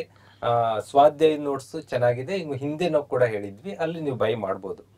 ಈಗ ಕೊನೆಯದಾಗ ಮತ್ತೆ ಮಹೇಶ್ ಸರ್ಗೆ ಬರ್ತೀನಿ. ಮಹೇಶ್ ಸರ್ ಅವ್ರನ್ನ ನಾನು ಆಸ್ ಎ ತಹಶೀಲ್ದಾರ್ ಆಗಲ್ಲ, ಆಸ್ ಎ ಟೀಚರ್ ಆಗಿ ಅವರು ಪ್ರತಿಷ್ಠಿತ ಸಂಸ್ಥೆಯಲ್ಲಿ ವಿದ್ಯಾರ್ಥಿಗಳು ಗೈಡ್ ಮಾಡಿದ ಅನುಭವದೊಂದಿಗೆ ಸರ್, ಈಗ ಆಸ್ ಪರ್ KPSC ಅಂದ್ಕೊಂಡ್ರೆ ವಿತಿನ್ 60 ಡೇಸಲ್ಲಿ 65 ಡೇಸಲ್ಲಿ ಪ್ರಿಲಿಮ್ಸ್ ಮುಗ್ದೋಗುತ್ತೆ. ಅದಾಗಿ ಅವ್ರದ್ದೇ ಯೋಚನೆ ಪ್ರಕಾರ ಹೋದ್ರೆ ಇನ್ನು ವಿತಿನ್ ಇವತ್ತಿಂದ ಆರಂಭ ಮಾಡಿ ಒಂದು 5-6 ತಿಂಗಳಿಗೆ ಮೇನ್ಸ್ ಮುಗ್ದೋಗುತ್ತೆ. ಅದಾಗಿ 2 ತಿಂಗಳು ಅಂದ್ರೆ ಈ ವರ್ಷ ಮುಗಿಯೋದ್ರೊಳಗಾಗಿನೇ ಪರ್ಸನಾಲಿಟಿ ಟೆಸ್ಟ್ ಮುಗ್ದೋಗುತ್ತೆ. ವೆರಿ ಶಾರ್ಟ್ ಟೈಮಲ್ಲಿ ಸ್ಪೀಡ್ ನೋಡಿದ್ರೆ KPSCದು ಹುಡುಗರಿಗೆ ಅವ್ರ ಸ್ಪೀಡ್ ಇವ್ರಿಗೆ ಪ್ರೆಷರ್ ಕನ್ವರ್ಟ್ ಆಗುತ್ತೆ. ವಿತಿನ್ 60 ಡೇಸಲ್ಲಿ ಪ್ರಿಲಿಮ್ಸ್ ಬರೀಬೇಕು, ವಿತಿನ್ 6 ಮಂತಲ್ಲಿ ಮೇನ್ಸ್ ಮುಗಿಸ್ಬೇಕು ಅಂದಾಗ ಈ ಟೈಮಲ್ಲಿ ಹೇಗೆ ಪ್ರಿಪೇರ್ ಆಗಬೇಕು? ಸೊ ಈ 60 ಡೇಸ್ ಬಂದಾಗ ನಾರ್ಮಲಿ ಈ ಕ್ಯಾಟಗರೀಸ್ ಆಫ್ ಸ್ಟೂಡೆಂಟ್ಸ್ ಅಂತ ನಾನು ಮಾಡ್ತೇನೆ. ತುಂಬ ಜನ 50% ಜನ ಹೆಂಗಿರ್ತಾರೆ ಅಂದರೆ ಕಳೆದ 6 ತಿಂಗಳಲ್ಲೇ ಸ್ಟಾರ್ಟ್ ಮಾಡಿ ಬಂದವ್ರು ಇರ್ತಾರೆ. ಅವರು ಸ್ವಲ್ಪ ಅವ್ರ ಬಗ್ಗೆ ನಾನು ಆಮೇಲೆ ತಗೊಳ್ತೀನಿ. ಬಟ್ ತುಂಬ ಜನ ನಾರ್ಮಲಿ 2 ವರ್ಷ 3 ವರ್ಷ ಮೋರ್ ದೆನ್ 3 ಇಯರ್ಸಿಂದ ಪ್ರಿಪೇರ್ ಆಗೋರು ಇರ್ತಾರೆ. ಅಂಥವ್ರಿಗೆ ಹೇಳೋದೇನೆಂದರೆ, ಯು ಆರ್ ಆಲ್ರೆಡಿ ಪ್ರಿಪೇರ್ಡ್. ನಿಮಗೆ ಏನೇನು ಓದಬೇಕಿತ್ತೋ, ಯಾವ ಮೆಟೀರಿಯಲ್ಸ್ ಬೇಕೋ, ಏನು ಫಂಡಮೆಂಟಲ್ಸ್ ಇತ್ತೋ ಅವ್ರ ಹತ್ರ ಇದೆ. ಅವ್ರು ಆಲ್ರೆಡಿ ಅಟೆಂಪ್ಟ್ಸ್ ಕೊಟ್ಟು ಫೇಲ್ ಆದವ್ರು ಇರ್ತಾರೆ. ಈ 60 ದಿನದಲ್ಲಿ just manage your stress. Okay, just go on giving brush up ಅಷ್ಟೇ. ಆದರೆ ನಿಮಗೆ ಟೆಸ್ಟ್ ಸೀರೀಸ್ ಹೇಳಿದೆ, ಟೆಸ್ಟ್ ಸೀರೀಸ್ ಕೊಡಬೇಕು. ಇನ್ ಕೇಸ್ ಕಡಿಮೆ ಬಂದರೂ ಡೋಂಟ್ ಗೆಟ್ ಡಿಮೋಟಿವೇಟೆಡ್. ಟೆಸ್ಟ್ ಸೀರೀಸ್ನವ್ರು ಬೇಕಂತಾನೆ ಟಫ್ ಕ್ವಶನ್ಗೆ ಹಾಕ್ತಾರೆ. We are giving test to learn, not to check our marks. Okay, stress management ಮಾಡ್ಕೊಳ್ಳಿ. ಆಮೇಲೆ ಯಾರು ಹೊಸೊಬ್ರು ಬರ್ತಾರೆ ಇವಾಗ, ಅವರಿಗೆ ಸ್ವಲ್ಪ 100 ಮೀಟರ್ ರೇಸ್ ಆಗಲಿ. ನಾವು ನಾರ್ಮಲಿ UPSC KPSC ಅಂದರೆ ಮ್ಯಾರಥಾನ್ ಅಂತೀವಿ, ಸ್ಲೋ ಆ್ಯಂಡ್ ಸ್ಟಡಿ. ಈಗ ಒಂದು ಸ್ವಲ್ಪ 100 ಮೀಟರ್ ರೇಸ್ ಥರ ಆಗಲಿ. ಈಗ fast and ಫ್ಯೂರಿಯಸ್ನಲ್ಲಿ 60 days you can read for 10, 12, 13 hours also. It's okay. 60 daysನಲ್ಲಿ 2 months ಅಷ್ಟು ಮಾಡ್ಕೋಬೋದು. ಅವರು ಯಾರು ಹೊಸೊಬ್ರು ಬಂದಿದ್ದಾರೆ, ಅವ್ರು ರಿಗರಸ್ ಆಗಿ ಅಷ್ಟು ಸಿಲೆಬಸ್ಸನ್ನು ಓದ್ಕೊಳ್ಬೇಕು. 1-2 ಸರಿ ರಿವಿಷನ್ ಆಗಿರಬೇಕು. ಹಳೆಬ್ರು ಆಲ್ರೆಡಿ ಓದಿರ್ತಾರೆ, ಸ್ವಲ್ಪ ಕಾಮ್ ಆಗಿರಿ, definitely will clear. Just focus on current affairs, ಅದು ಇದು ನೋಡ್ಕೊಳ್ಳಿ. ನೀವು ಮತ್ತೆ ಇವಾಗ ಕೂತು ಪ್ಯಾನಿಕ್ ಆಗಿ ಲಕ್ಷ್ಮೀಕಾಂತ್ ತೆಗೆದು ಓದ್ತೀನಿ, ಆಲ್ರೆಡಿ 10 ಸರಿ ಓದಿದವ್ರು ಇರ್ತೀರಿ, ಅಂಡರ್ಲೈನ್ ಮಾಡಿ ಜಾಗನೂ ಇಲ್ಲ ಅಂಡರ್ಲೈನ್ ಮಾಡೋಕ್ಕೆ. ಅಂಥವ್ರು ಜಸ್ಟ್ ರಿಲ್ಯಾಕ್ಸ್ ಆಗಿರಿ, ನಿಮ್ಗೆಲ್ಲ ಗೊತ್ತಿದೆ, ಕಾಮ್ ಮೈಂಡಿಂದ ಹೋದ್ರೆ ಕ್ಲಿಯರ್ ಆಗುತ್ತೆ. ದೆನ್ ಮೇನ್ಸ್ಗೆ ಇವ್ರು ಹೇಳ್ದಂಗೆ ಜಸ್ಟ್ ನೋಟ್ಸ್ ಮೇಲೆ ಡಿಪೆಂಡ್ ಆಗಿರಿ. ನೋಟ್ಸ್ ಬಿಟ್ಟು ನೋಟ್ಸ್ ಬಿಟ್ಟು ಮೇನ್ಸಲ್ಲಿ ಏನು ಬರೋದೇ ಇಲ್ಲ. So 4 months is more than enough for KPSC mains. Even if you are not prepared also, those are freshers also, 4 months ಅಲ್ಲಿ ಅವ್ರು ಕರೆಕ್ಟಾಗಿ ಒಂದು ಗೈಡನ್ನು ಇಟ್ಕೊಂಡು 4 months ಯುಟಿಲೈಸ್ ಮಾಡಿಕೊಂಡು ನೋಟ್ಸನ್ನು ಉಟ್ಕೊಂಡು ಹೋದರೆ ಅದನ್ನು ಬಿಟ್ಟು ಯಾವುದು ಒಂದು ಕ್ವಶನೂ ಬರಲ್ಲ. I can prove, not even A single question till ನಾವು. ಈ ವರ್ಷ ಏನಾಗುತ್ತೋ ಗೊತ್ತಿಲ್ಲ, ಬಟ್ KPSC ಹಿಸ್ಟ್ರಿ ನೋಡಿದ್ರೆ ಒಂದು ಕ್ವಶನು ಆ ಕಡೆ ಈ ಕಡೆ ಕೊಡಲ್ಲ. ಸೊ ಹಂಗಾಗಿ 6 ತಿಂಗಳಲ್ಲಿ ಅವರು ಮಾಡ್ಕೊತಾರೆ. ಯಾರು ಸ್ವಲ್ಪ ಬಡತನದಿಂದ ಬಂದಿರ್ತೀರಿ, ಫೈನಾನ್ಷಿಯಲ್ ಮ್ಯಾನೇಜ್ಮೆಂಟ್ ಅಂಥ ಸ್ಟೂಡೆಂಟ್ಸ್ ಕೂಡ ನೋಡಿದ್ದೀನಿ ಆ್ಯಸ್ ಎ ಟೀಚರ್ ಹೇಳ್ಬೇಕಾದ್ರೆ. ಮ್ಯಾನೇಜಿಂಗ್ ದರ್ ಫೈನಾನ್ಸಸ್ ಇವಾಗ ಈಗಿರೋ ಕಾಸ್ಟ್ ಪ್ರಕಾರ ಕಷ್ಟ ಆಗುತ್ತೆ, ಅವರು ಅಂಥದ್ರಲ್ಲಿ ಕಷ್ಟಪಡ್ತಿರ್ತಾರೆ. ಇನ್ನೊಂದು 6 ತಿಂಗಳು ಅವ್ರ ಹತ್ರನೋ ಇವ್ರ ಹತ್ರನೋ ಅಡ್ಜಸ್ಟ್ ಮಾಡ್ಕೊಳ್ಳಿ. This is the life time opportunity. ಇದು ಹೋದರೆ ಇನ್ನೊಂದು 3 ವರ್ಷ ಬರುತ್ತೋ ಇಲ್ಲ. ಸೊ ಒಂದು ಸ್ವಲ್ಪ ಕೆಲಸ ಮಾಡ್ತಿದ್ರು, ಬರ್ಡನ್ ಆದರೂ ಬಿಟ್ಟು ಒಂದು 6 ತಿಂಗಳು ಹೋದ್ರೆ definitely you can achieve your goal. Mahesh Patil sir ಅವರು ತುಂಬಾ ವ್ಯವಸ್ಥಿತವಾಗಿ ಮಾಹಿತಿಯನ್ನು ಕೊಟ್ಟರು, ಹೇಗೆ ಸ್ಟ್ರಾಟರ್ಜಿ, ಹೇಗೆ ಸ್ಟ್ರೆಸ್ ಮ್ಯಾನೇಜ್ಮೆಂಟ್ ಎಲ್ಲ. ನನ್ನ ಕ್ಯೂರಿಯಾಸಿಟಿಗೆ ಒಂದು ಪ್ರಶ್ನೆ ಏನಂದ್ರೆ, ಕರ್ನಾಟಕ ಒಂದೇ ಆದರೂ north Karnataka, exclusively Hyderabad Karnataka, because sir ಬಂದಿರೋದು ಬೀದರಿಂದ, ತುತ್ತ ತುದಿಯಿಂದ. ಹೋಗ್ತಾ ಹೋಗ್ತಾ ಹೋಗ್ತಾ ನಾವು ಎಜುಕೇಶನ್ ಕಡಿಮೆ ಹಾಗೆ ಹೀಗೆ ಅನ್ಕೋತಿರ್ತೀವಿ. ಅಂಥದ್ರ ನಡುವೆ ನಾರ್ತ್ ಅಲ್ಲಿ ಅಮೂಲ್ಯವಾದ ಪ್ರತಿಭೆಗಳು ಅರಳುತ್ತವೆ. ಏನ್ ಸರ್ ಸೀಕ್ರೆಟ್ ಅದು? ಸೀಕ್ರೆಟ್ ಅಂತಿಲ್ಲ. ಎಲ್ಲೋ ಒಂದು ಕಡೆ ಈಗ ನಾನು ಟೀಚಿಂಗಲ್ಲಿದ್ದು ನೋಡಿದಾಗ ಒಂದು ಕ್ಲಾಸಲ್ಲಿ ಮೆಜಾರಿಟಿ ಆಫ್ ಸ್ಟೂಡೆಂಟ್ ನಾರ್ತ್ನವರೇ ಇರ್ತಿದ್ರು. ಮತ್ತು ತುಂಬ ಹಂಬಲ್ ಬ್ಯಾಕ್ಗ್ರೌಂಡು, ತುಂಬ ಬಡತನದಿಂದ ಅಥವಾ ಮಧ್ಯಮ ವರ್ಗದಿಂದ ಬರೋರು. ಅವ್ರ ಹತ್ರ ಒಂದೇನಂದರೆ ಛಲ, ಏನೋ ಮಾಡ್ತೀನಿ ಅನ್ನೋ ಒಂದು ಬಂಡ ಧೈರ್ಯ ಇರ್ತಿತ್ತು. ಸೊ ನೀವು ಫಸ್ಟ್ ಟೈಮ್ ಯಾರಾದರೂ ಬಂದೆ ನೋಡಿದಾಗ ಅಯ್ಯೋ ತುಂಬ ಜನ ಅವ್ರಿಗೆ ಡಿಮೋಟಿವೇಟ್ ಮಾಡಿದವರು ಇದ್ದಿರ್ಬೋದು, ಇವರೆಲ್ಲ ಆಗ್ತಾರ ಅನ್ನಂಗೆ. ಬಟ್ ಹಾರ್ಡ್ ವರ್ಕಿಂಗ್ ಮಾಡ್ತೀನಿ, ಏನೋ ಒಂದಿನ ಮಾಡ್ತೀನಿ ಒಂದು ಬಂಡ ಧೈರ್ಯ ಇಟ್ಕೊಂಡು 1-2 ವರ್ಷ 3 ವರ್ಷ 1 ವರ್ಷ ಹಿಂಗೆಲ್ಲ ಮಾಡಿ ತುಂಬ ಜನ ಕ್ಲಿಯರ್ ಆಗಿಬಿಟ್ಟಿದ್ದಾರೆ. ನೀವು ಈ ಸರಿ ನಮ್ಮ ಬ್ಯಾಚಲ್ಲೂ ನೋಡಿದಾಗ ಕೂಡ ನೀವು ಎಷ್ಟು ಬಡತನದಿಂದ ಬಂದಿದ್ದಾರೆ. ಅವ್ರಿಗೆ ನೀವು ಮೊದಲು ನೋಡಿದಾಗ ಆಗ್ತಾರೋ ಇಲ್ಲೋ, ಇವ್ರ ಎಜುಕೇಷನ್ ಬ್ಯಾಕ್ಗ್ರೌಂಡ್ ಅದು ಒಂದು ಸರ್ಕಾರಿ ಶಾಲೆಯಿಂದ ಏನೋ ಕಲಿತು ಬಂದಿರ್ತಾರೆ, ಇವರೆಲ್ಲ ಹಿಂಗೆ ಆಗ್ತಾರಾ ಅಂತ ಒಂದು ಕೀಳರಿಮೆ ಜನರಲ್ಲಿದ್ದಾಗ ಅವರು ಮಾಡಿ ತೋರಿಸ್ತಾರೆ. ಸೊ ಆ ಜನರಲ್ಲಿ ಅದು HKನಲ್ಲಿ ನಾನು ನೋಡ್ದಂಗೆ ತುಂಬ ಪ್ರತಿಭಾವಂತರಿದ್ದಾರೆ. ಅವರಿಗೊಂದು ಅವಕಾಶ ಇರಲಿಲ್ಲ, ಇವಾಗ ಅವಕಾಶ ಸಿಗ್ತಿದೆ. ಸೊ ಈಗಲೂ ಈ ಮಾಧ್ಯಮದ ಮುಖಾಂತರ HK ಸ್ಟೂಡೆಂಟ್ಸ್ ಆಗಲಿ ನಾರ್ತ್ ಸ್ಟೂಡೆಂಟ್ಸಿಗೆ ಹೇಳೋದಾದರೆ ತುಂಬ ಒಳ್ಳೆ ಅವಕಾಶ ಇದೆ 384. ಎಷ್ಟೊಂದು ಜನ ಕಳೆದ 5-6 ವರ್ಷದಿಂದ ಕಾಯ್ಕೊಂಡು ಕೂತಿದ್ದಾರೆ. ಎಷ್ಟೊಂದು ಜನ ಹೆಣ್ಮಕ್ಳು ಮದುವೆ ಆಗಿ ಮಕ್ಕಳಿದ್ದು ಅದನ್ನು ಬಿಟ್ಟು PGಯಲ್ಲಿ ಬಂದಿದ್ದು ಅಧ್ಯಯನ ಮಾಡ್ತಿದ್ದಾರೆ. ಎಷ್ಟೊಂದು ಜನ ಗಂಡನಿಂದ ವಿಧವೆ ಇದು ಡಿವೋರ್ಸ್ ಪಡ್ಕೊಂಡು ವಿಧವೆಯರಿದ್ದಾರೆ, ಆಮೇಲೆ ಗಂಡ ತೀರ್ಕೊಂಡವ್ರು, ಅಂಥವ್ರೆಲ್ಲ ಮಾಡ್ತಾರೆ. ಅವ್ರಿಗೆ ನೋಡಿ ನಂಗೆ ತುಂಬ ಇನ್ಸ್ಪೈರ್ ಆಗ್ತಿತ್ತು. ಅಂದರೆ ಏನೆಲ್ಲ ಮನಸ್ಸಲ್ಲಿ ಏನೆಲ್ಲ ಇಟ್ಕೊಂಡು ಸಾಧನೆ ಬರ್ತಾರಂತೆ. ಸೊ ಅಂಥವ್ರಿಗೆಲ್ಲ ಇದು ಒಳ್ಳೆ ಅವಕಾಶ, ಇದನ್ನು ಮಿಸ್ ಮಾಡ್ಕೋಬೇಡಿ. ಇಷ್ಟೊಂದು ವರ್ಷ ಹಾರ್ಡ್ ವರ್ಕ್ ಮಾಡಿದ್ದೀರಾ, ಇನ್ನೊಂದು 6 ತಿಂಗಳಷ್ಟೇ, ಇನ್ನೊಂದು 6 ತಿಂಗಳು ಮಾಡಿದ್ರೆ ಡೆಫಿನೆಟ್ಲಿ ನಿಮ್ಮಂಥವ್ರಿಗೆ ಭಾಳ ಇರೋದು. ಒಂದಿನ ನೀವೇ ಬಂದು ಇಲ್ಲಿ ಕೂತು ಸಾವಿರಾರು ಜನರಿಗೆ ಇನ್ಸ್ಪೈರ್ ಮಾಡೋರಾಗಿರ್ತೀರ. ಅಂಥವ್ರಿಗೆ ನಂದು all the best. Thank you sir, thank you. ನಾರ್ತಿನಿಂದಲೇ ಇದ್ದು ಹೈದರಾಬಾದ್ ಕರ್ನಾಟಕದವರೇ ಆದ್ದರಿಂದ ಅವರು ಭಾಳ ವ್ಯವಸ್ಥಿತವಾಗಿ ಒಂದು ಕಿವಿ ಮಾತು ಹೇಳಿದ್ದಾರೆ. Thank you Mahesh sir. Mahesh sir ತುಂಬ ಶೆಡ್ಯೂಲ್ ಯಾವುದೋ ಒಂದು ಕಾರ್ಯಕ್ರಮಕ್ಕೆ ಹೋಗಬೇಕಾಗಿದೆ, ಹಾಗಾಗಿ ಅವರಿಗೆ ಬೀಳ್ಕೊಡ್ತಾ ಇದ್ದೀನಿ. ಕೊನೆಯದಾಗಿ ಏನಾದ್ರು ಒಂದು ವರ್ಡ್ ಹೇಳಿ ಏನು ಮಾಡ್ಬೋದಾ ಸರ್? All the best. ಮುಂದಿನ ಸರಿ ಯಾರಾದರೂ ನನ್ನ ಮಾತಿಂದ ಇನ್ಸ್ಪೈರ್ ಆಗಿ ಇಲ್ಲಿ ಕೂತು ಬೇಗನೆ ರಿಸಲ್ಟ್ ಬರಲಿ ಅಂತ ಇನ್ನೊಂದು ಬೇಡ್ಕೊಳ್ತೀನಿ. 384 ಇವಾಗೇನೋ ನೋಟಿಫಿಕೇಶನ್ ಬಂದಿದೆ, at least by 1.5 year final result ಬಂದು ಮತ್ತೆ ನಿಮ್ಮ ಪ್ರೋಗ್ರಾಮಲ್ಲಿ ಬಂದರೆ ಅದೇ ಖುಷಿ. ಸೊ ಎಲ್ರಿಗೂ ಆಲ್ ದಿ ಬೆಸ್ಟ್. ಒಂದು ಒಳ್ಳೆ ಅವಕಾಶ ಇದೆ, ಯೂಸ್ ಮಾಡ್ಕೊಳ್ಳಿ. Thank you. ನಮಸ್ತೆ ಸರ್, ಥ್ಯಾಂಕ್ ಯು. ಈಗ ನಮ್ಮ ಪಕ್ಕದ ಜಿಲ್ಲೆ, ಪಕ್ಕದ ತಾಲೂಕ್ನವರಾದಂಥ ರಂಜಿತ್ ಸರ್ ಅವರು ಮಾತು ಮುಂದುವರಿಸ್ತಾ ಇದ್ದಾರೆ. ರಂಜಿತ್ ಸರ್, ಈಗ ಕಾಂಪಿಟೇಷನ್ 384 ಅಂದರೆ ಮಿನಿಮಮ್ 3.5 ಲಕ್ಷ ಅಪ್ಲಿಕೇಶನ್ ನನ್ನ ಪ್ರಕಾರ. ಅಂದರೆ 1:100 ಗಿಂತನೂ ಜಾಸ್ತಿ ಇರುತ್ತೆ. 1:100 ಅಂದರೆ 35,000 ಹೋಗ್ಬೇಕು, 1:1000 ಆ ಥರ ಕಾಂಪಿಟೇಷನ್ ಇದೆ. ಇಂಥ ಟೈಮ್ನಲ್ಲಿ ಹೇಗೆ ಕಾನ್ಫಿಡೆನ್ಸ್ ಬಿಲ್ಡ್ ಮಾಡಿಕೊಂಡು ಸ್ಪರ್ಧೆ ಎದುರಿಸಬೇಕು? ಈ ಹಿಂದೆ ಕೂಡ ನನಗೂ ಬಹಳ ಜನ ಕೇಳಿದರು ಕಾಂಪಿಟೇಷನ್ ಇದೆ ಅಂತ. ಬಟ್ ಪರ್ಸನಲಿ ನಾನು ಹೇಳೋ ಥರ ಆ ಥರ ಏನು ಕಾಂಪಿಟೇಷನ್ ಇರೋದಿಲ್ಲ. ಯಾಕಂದರೆ ಕಾಂಪಿಟೇಷನ್ ಏನೇ ಇತ್ತು ಅಂದರೆ ನಿಮಗೆ ನೀವು ಅಷ್ಟೇ ಕಾಂಪಿಟೇಷನ್ ಆಗಿರ್ತೀರಿ. ಈಗ ಪಕ್ಕದವ್ರು ಏನು ಓದ್ತಾರೆ, ಏನು ಎಕ್ಸಾಮ್ ಹೆಂಗೆ ಬರೀತಾರೆ, ಅದು ನಿಮಗೆ ಅನ್ಕಂಟ್ರೋಲಬಲ್. ಈಗ 2 ಥಿಂಗ್ ಇರುತ್ತೆ, ಒಂದು ಕಂಟ್ರೋಲಬಲ್, ಅನ್ಕಂಟ್ರೋಲಬಲ್. ಕಂಟ್ರೋಲಬಲ್ ಏನು, ಈಗ ಅನ್ಕಂಟ್ರೋಲಬಲ್ ಹೇಳ್ತೀನಿ. ಪೇಪರ್ ಯಾವ ಥರ ಬರ್ಬೋದು, ಡಿಫಿಕಲ್ಟ್ ಬರ್ಬೋದಾ, ಕಟ್ ಆಫ್ ಎಷ್ಟು ಇರ್ಬೋದು, ಕಮ್ಮಿ ಇರ್ಬೋದಾ, ಜಾಸ್ತಿ ಇರ್ಬೋದಾ, ಈ ಒಂದು ಪುಸ್ತಕದಲ್ಲಿ ನಾನು ಓದಿರ್ತೀನಿ ಇದೇ ಪುಸ್ತಕದಲ್ಲಿ ಬರುತ್ತೋ, ಇಲ್ಲ ಆ ಹುಡುಗ ಓದ್ತಿರೋ ಪುಸ್ತಕದಲ್ಲಿ ಬರುತ್ತೋ, ಇವೆಲ್ಲ ಅನ್ಕಂಟ್ರೋಬಲ್. ಅದನ್ನೆಲ್ಲ ನಾವು ಕಂಟ್ರೋಲ್ ಮಾಡೋದಕ್ಕಾಗಲ್ಲ. ಸೊ ನಿಮ್ಮ ಫೋಕಸ್ ಏನಾಗಿರಬೇಕು, ಕಂಟ್ರೋಲಬಲ್ ಆಗಿರಬೇಕು. ಕಂಟ್ರೋಲಬಲ್ ಫ್ಯಾಕ್ಟರ್ಸ್ ಏನು ಅಂತಂದರೆ, ಆ ಒಂದು ದಿನದಲ್ಲಿ ನೀವು ಎಷ್ಟು ಗಂಟೆ ಕೊಡ್ತೀರಿ. ಎಷ್ಟು ಗಂಟೆ ಕೊಡೋದು ಅಂದರೆ ತುಂಬ ವ್ಯಾಲ್ಯೂ ಆಗಿ, ಸುಮ್ಮನೆ ಯಾವುದೋ ಒಂದು ವೀಡಿಯೋ ಇರುತ್ತೆ, ಒಂದು ಚಿಕ್ಕ ಒಂದು ಟಾಪಿಕ್ ಇರುತ್ತೆ, ನಾನು ಯೂಟ್ಯೂಬಲ್ಲಿ ನೋಡ್ತಾ ಇರ್ತೀನಿ, ಒಂದು ಚಿಕ್ಕ ಟಾಪಿಕ್ಕಿಗೆ 1 ಗಂಟೆ ವಿಡಿಯೋ ಇರುತ್ತೆ. So there is no necessity to watch 1 hour ಪೂರ್ತಿ ವಿಡಿಯೋ. ಅವ್ರ ಸ್ಲೈಡಲ್ಲಿ ತುಂಬ ಚೆನ್ನಾಗಿತ್ತಂದರೆ ಪಾಸ್ ಮಾಡಿ ಮುಂದೆ ಹೋಗ್ತಾ ಹೋಗಿ. So you can use that 1 hourನ ಒಂದೊಂದು 10 ನಿಮಿಷದಲ್ಲಿ ಮುಗಿಸ್ಬೋದು. ಇದು ಕಂಟ್ರೋಲಬಲ್. ಮತ್ತು ನಿಮ್ಮ answer writing improvement, value addition improvement, ಇವೆಲ್ಲ ಕಂಟ್ರೋಬಲ್. ಸೊ ಆ ಅನ್ಕಂಟ್ರೋಲಬಲ್ ಬಗ್ಗೆ ಏನು ಮಾತಾಡಕ್ಕೆ ಹೋಗಬೇಡಿ, ಸುಮ್ಮನೆ ಕಂಟ್ರೋಲಬಲ್ ಇರುತ್ತೆ ಅದು ನೋಡಿ. ಮತ್ತು ಇನ್ನೊಂದು ಕಾಂಪಿಟೇಷನ್ನು, ಅಷ್ಟು ಜನ ಬರೀತಾರೆ, ಇಷ್ಟು ಜನ ಬರೀತಾರೆ, ಲಕ್ಷಾಂತರ ಬರೀತಾರೆ, ಬರೀ ಇರೋದೇ 384 ಪೋಸ್ಟ್ಗಳು, ಅದರಲ್ಲಿ ನನಗೆ ಬರೋದು ಇಷ್ಟು ಪೋಸ್ಟ್ಗಳು, ಅದ್ಯಾವುದು ಬೇಡ. ನನಗೂ ಅಷ್ಟೇ, ನನಗೆ 106 ಪೋಸ್ಟು ಅಂತ ನೋಟಿಫಿಕೇಶನ್ ನೋಡಿದ್ದು ಅಷ್ಟೇ ನೆನಪಿದೆ. ಇಂಟರ್ವ್ಯೂ ಬರೋ ತನಕನೂ ಅದರಲ್ಲಿ ಯಾವ್ಯಾವ ಪೋಸ್ಟ್ಗಳು, ಏನು ಪೋಸ್ಟ್ಗಳು, ಅದೇನು, ಅದು ಒಂದು ಸ್ವಲ್ಪ ತಲೆ ಕೆಡ್ಸ್ಕೊಂಡಿದ್ದೆ, ಏನೇನಿರುತ್ತೆ, ಯಾವುದೇದು ಇರುತ್ತೆ, ಯಾವ್ದು ಮಾಡ್ಬೋದು, ಯಾವ್ದು ಚೆನ್ನಾಗಿರುತ್ತೆ ಅಂತ. ಅದು ಬಿಟ್ಟರೆ ನಿಮ್ಮ ಫೋಕಸ್ ಏನಿರಬೇಕು, ನಿಮ್ಮ ಮುಂದೆ ಒಂದು ಪೇಪರ್ ಇರುತ್ತಾ, ಆ ಪೇಪರ್ನಲ್ಲಿ I will give the best of my potential. ನನಗೆ ಎಷ್ಟು ಮ್ಯಾಕ್ಸಿಮಮ್ ಸಾಧ್ಯ ಆಗುತ್ತೋ ಅಷ್ಟು ನಾನು ಕೊಡ್ತೀನಿ ಅನ್ನೋದೊಂದು ಮೈಂಡ್ ಸೆಟ್ ಬರಲಿ ಸಾಕು. ಪೇಪರ್ 2 ಬರೀತೀರಾ, ಪೇಪರ್ 1 ಕಂಪ್ಲೀಟ್ ಮಾಡ್ತೀಬಿಡಿ. ಪೇಪರ್ 1ಅಲ್ಲಿ ಹಂಗಾಯಿತು ಹಿಂಗಾಯಿತು ಅದೇ ಯಾವುದು ಬೇಡ. ಪೇಪರ್ 2 ಅಂದರೆ ಪೇಪರ್ 2ಗೆ ತುಂಬ ಫೋಕಸ್ ಮಾಡಿ. ಪ್ಲಸ್ ಇನ್ನೊಂದು ಏನು ಅಂತಂದರೆ, ಈ ಥರ ಮೈಂಡ್ ಸೆಟ್ ಆದಮೇಲೆ ನೀವೊಂದು ಲೈಕ್ ಮೈಂಡೆಡ್ ಪೀಪಲ್ ಒಂದು ಚಿಕ್ಕ ಗುಂಪಾಯಿತು ಅಂದರೆ ತುಂಬ ಚೆನ್ನಾಗಿ. ಯಾಕಂದರೆ ಒಂದೇ ಟೈಮಲ್ಲಿ 2-3 ಬುಕ್ಸ್ಗಳನ್ನು ಓದೋಕ್ಕಾಗೋದಿಲ್ಲ. ಸೊ ಏನಂದರೆ, ಈಗ ಲೈಕ್ ಮೈಂಡೆಡ್ ಪೀಪಲ್ ಅದೇ ಥರ ಚಿಂತನೆಗಳಿತ್ತು ಅಂತಂದರೆ ಆ ಹುಡುಗನ ಹತ್ರ ಅವ್ರದ್ದು ಕೇಳ್ಬೋದು. ನನಗೂ ಅಷ್ಟೇ, ನಾನು ಪ್ರಿಪೇರ್ ಆಗಬೇಕಾದ್ರೂ 1-2-3 ಜನ ಫ್ರೆಂಡ್ಸ್ ಇದ್ದರು, ಅವರು ತುಂಬಾ ಟ್ಯಾಲೆಂಟ್ ಇದ್ದರು.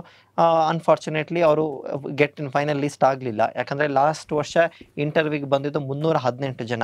ಆ 318 ಜನನೂ ಕೂಡ ತುಂಬ ಈಕ್ವಲಿ ಡಿಸರ್ವಿಂಗು. ಸೊ ಐ ವಿಲ್ ಅವರಿಗೆ ನಾನು ಬೆಸ್ಟ್ ಆಫ್ ವಿಶ್ ಅಂತ ಹೇಳ್ತೀನಿ, ಈ ಸಲಿನೂ ಬನ್ನಿ ಮಾಡಿ. ಸೊ ಈ ಥರ ಒಂದು ಗ್ರೂಪ್ ಇತ್ತು ಅಂದರೆ, ಚಿಕ್ಕ ಗ್ರೂಪ್ ಇತ್ತು ಅಂದರೆ, ಮಾತು ಕತೆ ಆಗಿರ್ಬೋದು. ಈಗ ನೀವೊಂದು ಬುಕ್ಸ್ ಓದ್ತಿರ್ತೀರಿ, ಅವರೊಂದು ಬುಕ್ಸ್ ಓದ್ತಿರ್ತಾರೆ, ಈ ಕ್ವಶನಿಗೆ ಆನ್ಸರ್ ಹೇಳು, ಈ ಕ್ವಶನಿಗೆ ಆನ್ಸರ್ ಹೇಳು, ಆ ಥರ ಒಂದು ನಿಮ್ಮ ಮಾತುಕತೆ ತುಂಬ ಚೆನ್ನಾಗುತ್ತೆ. ಇದರಲ್ಲಿ ಇನ್ನೊಂದು ಏನು ನಾನು ಗಮನಿಸಿದ್ದೀನಿ ಅಂತಂದರೆ, ಈ ಒಂದು ಚಿಕ್ಕ ಗ್ರೂಪ್ ಪ್ರೋಗ್ರೆಸಿವ್ ಆಗಿ ಗ್ರೂಪ್ ಆಗಿರಬೇಕು, ರಿಗ್ರೆಸಿವ್ ಗ್ರೂಪ್ ಆಗಿರಬಾರ್ದು. ಯಾವ ಥರ ರಿಗ್ರೆಸಿವ್ ಒಂದು ಚಿಕ್ಕ ಉದಾಹರಣೆ ಕೊಡ್ತೀನಿ. ಈಗ ನಿಮ್ಮ ಫ್ರೆಂಡ್ ಯಾರೊಬ್ಬರು ವಿಜಯನಗರ ಬಗ್ಗೆ ಏನೋ ಓದ್ತಿರ್ತೀರಿ, ಹೇಳ್ತೀವಿ, ನಾನು ಇವತ್ತು ವಿಜಯನಗರ ಬಗ್ಗೆ ಓದಿದೆ ಕಣೋ ಹಿಂಗೆ ಅಂತೆ. ಹೌದಾ, ಅಷ್ಟು ಓದಿದೆ, ಆ ಥರ ನೋಡೋಣ ಕ್ವಶನ್, ಇದನ್ನೇಳಿ ನೋಡೋಣ, ಅದನ್ನೇಳಿ ನೋಡೋಣ, ಆ ಥರ ಆಗಿರಬಾರ್ದು. ಸೊ ಇವ್ರದ್ದು ಏನು ಇಂಟೆನ್ಷನ್ ಇರ್ತದೆ, ಅವನ್ನ ಕುಗ್ಗಿಸೋಣ ಅಂತ. That will not form a group, ಅದೊಂದು ಗ್ರೂಪ್ ಆಗೋದಿಲ್ಲ. ಸೊ ಪ್ರೋಗ್ರೆಸಿವ್ ಆಗಿ ಗ್ರೂಪ್ ಆಗಿರೋ, ಇದೆಲ್ಲ ಕಣೋ ಇದು ಅಂತೇಳಿ, ಈ ಟೈಪು ಒಂದು ಪ್ರೋಗ್ರೆಸಿವ್ ಗ್ರೂಪ್ ಆಗಿತ್ತು ಅಂತಂದರೆ, ನೀವು ಅದೇ ಹಂತದಲ್ಲಿ ಪ್ರಿಲಿಮ್ಸ್ ಕ್ಲಿಯರ್ ಮಾಡ್ತೀರಿ, ಮೇನ್ಸು ಕ್ಲಿಯರ್ ಮಾಡ್ತೀರಿ, ಇಂಟರ್ವ್ಯೂ ತನಕನೂ ಬರ್ತೀರಿ. ಆ ಥರ ಈ ಹಿಂದೆ ಕೂಡ ಆ ಥರ ಆಗಿದೆ. ಸೊ ನೀವು ಆ ಕಾಂಪಿಟೇಷನ್ನ ಏನು ತಲೆ ಕೆಡ್ಸ್ಕೊಳಕ್ಕೆ ಹೋಗ್ಬೇಡಿ. ಇರೋದು 384 ಪೋಸ್ಟ್ ಅಂದರೆ ನಿಮಗೆ ಒಂದು ಪೋಸ್ಟ್ ಸೀಮಿತ, ಇನ್ನು ಉಳಿದರೆಲ್ಲ 383ಗೆ ಮಾತ್ರ ಕಂಪ್ಲೀಟ್ ಮಾಡಿರ್ತಾರೆ. ನಿಮ್ಮ ಒಂದು ಪೋಸ್ಟ್ ನಂದೇ ಅಂತ ಅಂದ್ಕೊಂಡು ಹೋಗಿ. ಈಗ ನಾನು ಈ ಹಿಂದೆ ಹೇಳ್ದಾಗೆ, ನಾನು ಮೇನ್ಸಲ್ಲಿ ಎಕ್ಸಾಮ್ ಬರೀಬೇಕಾದ್ರೆ ಇದು ನಾನು ಪಾಸ್ ಆಗ್ತೀನಿ, ಆ ಥರ ಒಂದು ಮೈಂಡ್ ಸೆಟ್ ಇರಬೇಕು. Only mind set can make you that this ಪೋಸ್ಟಲ್ಲಿ ನಿಮ್ಮದು ಮೈಂಡ್ ಸೆಟ್ ಅಷ್ಟೇ ನಿಮ್ಮನ್ನ ತಗೊತೀರಿ. ಸೊ ಕಾಂಪಿಟೇಷನ್ ಬಗ್ಗೆ ತಲೆ ಕೆಡ್ಸ್ಕೊಳಕ್ಕೆ ಹೋಗಬೇಡಿ. ಮತ್ತು ಸಮಯದ ಅಭಾವ ಇದೆ, ಮತ್ತು ಎಕ್ಸ್ಕ್ಯೂಸಸ್, ಸರ್ ನಮಗೆ ಕನ್ನಡದಲ್ಲಿ ಮೀಡಿಯಮ್ಮು, ನನಗೆ ಸೈನ್ಸ್ ಬ್ಯಾಕ್ಗ್ರೌಂಡ್ ಅಲ್ಲ, ನಾನು ಆರ್ಟ್ಸ್ ಬ್ಯಾಕ್ಗ್ರೌಂಡ್ ಅಲ್ಲ, ಅದು ಯಾವುದು ಎಕ್ಸ್ಕ್ಯೂಸ್ ಕೊಡ್ಕೊತ ಹೋಗಬೇಡಿ. ನೀವು ಎಕ್ಸ್ಕ್ಯೂಸ್ ಕೊಡ್ಕೊತ ಹೋಗ್ರಿ, ಪಾಸ್ ಆಗ್ತಾ ಹೋಗ್ತಾರೆ. ಇಂಗ್ಲೀಷಲ್ಲಿ ಹೇಳ್ದಂಗೆ rich getter richers, poor getter poor ಥರ 2014ರಲ್ಲಿ ಪಾಸ್ ಆದವರು 2015ರಲ್ಲಿ ಪಾಸ್ ಆಗ್ತಾರೆ. ಹಿಂಗೆ ಪಾಸ್ ಆಗ್ತಾ ಇರ್ತಾರೆ, ಯಾಕಂದರೆ ಅವ್ರ ಮೈಂಡ್ ಸೆಟ್ ಆ ಥರ ಇರುತ್ತೆ. ನೀವು ಇಲ್ಲ ಸರ್ ನಮಗೆ ಕನ್ನಡ ಬರೋದಿಲ್ಲ ಹಾಗೆ ಹಿಂಗೆ ಅಂತ ಇಲ್ಲ. ಈಗ ಬೇಕಾದರೆ ಈಗ 106 ಪೋಸ್ಟಲ್ಲಿ ನಮ್ಮ ಸ್ನೇಹಿತರು ಅಷ್ಟೇ, ಈಗ ಭೀಮರಾಯ್ ಸರ್ ಇರ್ಬೋದು, ಕೀರ್ತಿ ಕುಮಾರ್ ಅವರು ಇರ್ಬೋದು, ಮಹೇಶ್ ಗಡ್ತೆ ಸರ್ ಇರ್ಬೋದು, ಕನ್ನಡದಲ್ಲೇ ಪಾಸಾಗಿ ಅವ್ರು ಬಂದಿದ್ದಾರೆ. So there is A Kannada ಅನ್ನೋದೊಂದು ವಿಕ್ಟಿಮ್ ಕಾರ್ಡ್ ಥರ ಮಾಡೋಕ್ಕೆ ಹೋಗಬೇಡಿ. ಸೊ ಎಲ್ಲರೂ ಈಕ್ವಲಿ ಹರರೆ, ಎಲ್ಲರೂ ಇದರಲ್ಲಿ ಪಾಸ್ ಆಗಂತಾರೆ. ಸೊ ನಾನು ನಿಮಗೇನು ಹೇಳ್ತಿದ್ದೀನಿ, ಕಾಂಪಿಟೇಷನ್ ಅನ್ನೋ ಮೈಂಡಿಂದ ಎತ್ತಾಕಿ, ನಿಮ್ಮ ಪರಿಶ್ರಮ ನಿಮ್ಮ ಜೊತೆನೇ ಇರುತ್ತೆ. ಸೊ ಆ ಒಂದು ಹೂವಪೋಹಗಳು ಯಾವುದು ಬೇಡ.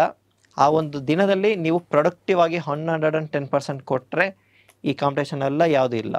ಸರ್ ಇದು ನಾನು ಹೇಳಕ್ಕೆ ಇಷ್ಟಪಡ್ತೀನಿ. Okay, thank you Ranjith sir, ತುಂಬಾ ಕಾನ್ಫಿಡೆನ್ಸ್ ಮೂಡಿಸುವ ಹಾಗೆ ಮಾತಾಡಿದ್ರಿ. ಈಗ ಕನ್ಕ್ಲೂಷನ್ಗೆ ಬರೋಣ ಸರ್, ಕೊನೆಯದಾಗಿ ಲಾಸ್ಟ್ ವರ್ಡ್ಸ್. ಕೊನೆಯದಾಗಿ ಏನು ಹೇಳಬೇಕಂದ್ರೆ, ಈ ಹಿಂದೆ ಸ್ವಾಧ್ಯಾಯ ಬಗ್ಗೆನೂ ಹೇಳಿದ್ವಿ, ಮಹೇಶ್ ಸರ್ ಕೂಡ ಹೇಳಿದ್ರು, ಮತ್ತು ಮಂಜುನಾಥ್ ಸರ್ ಕೂಡ ಹೇಳಿದ್ರು.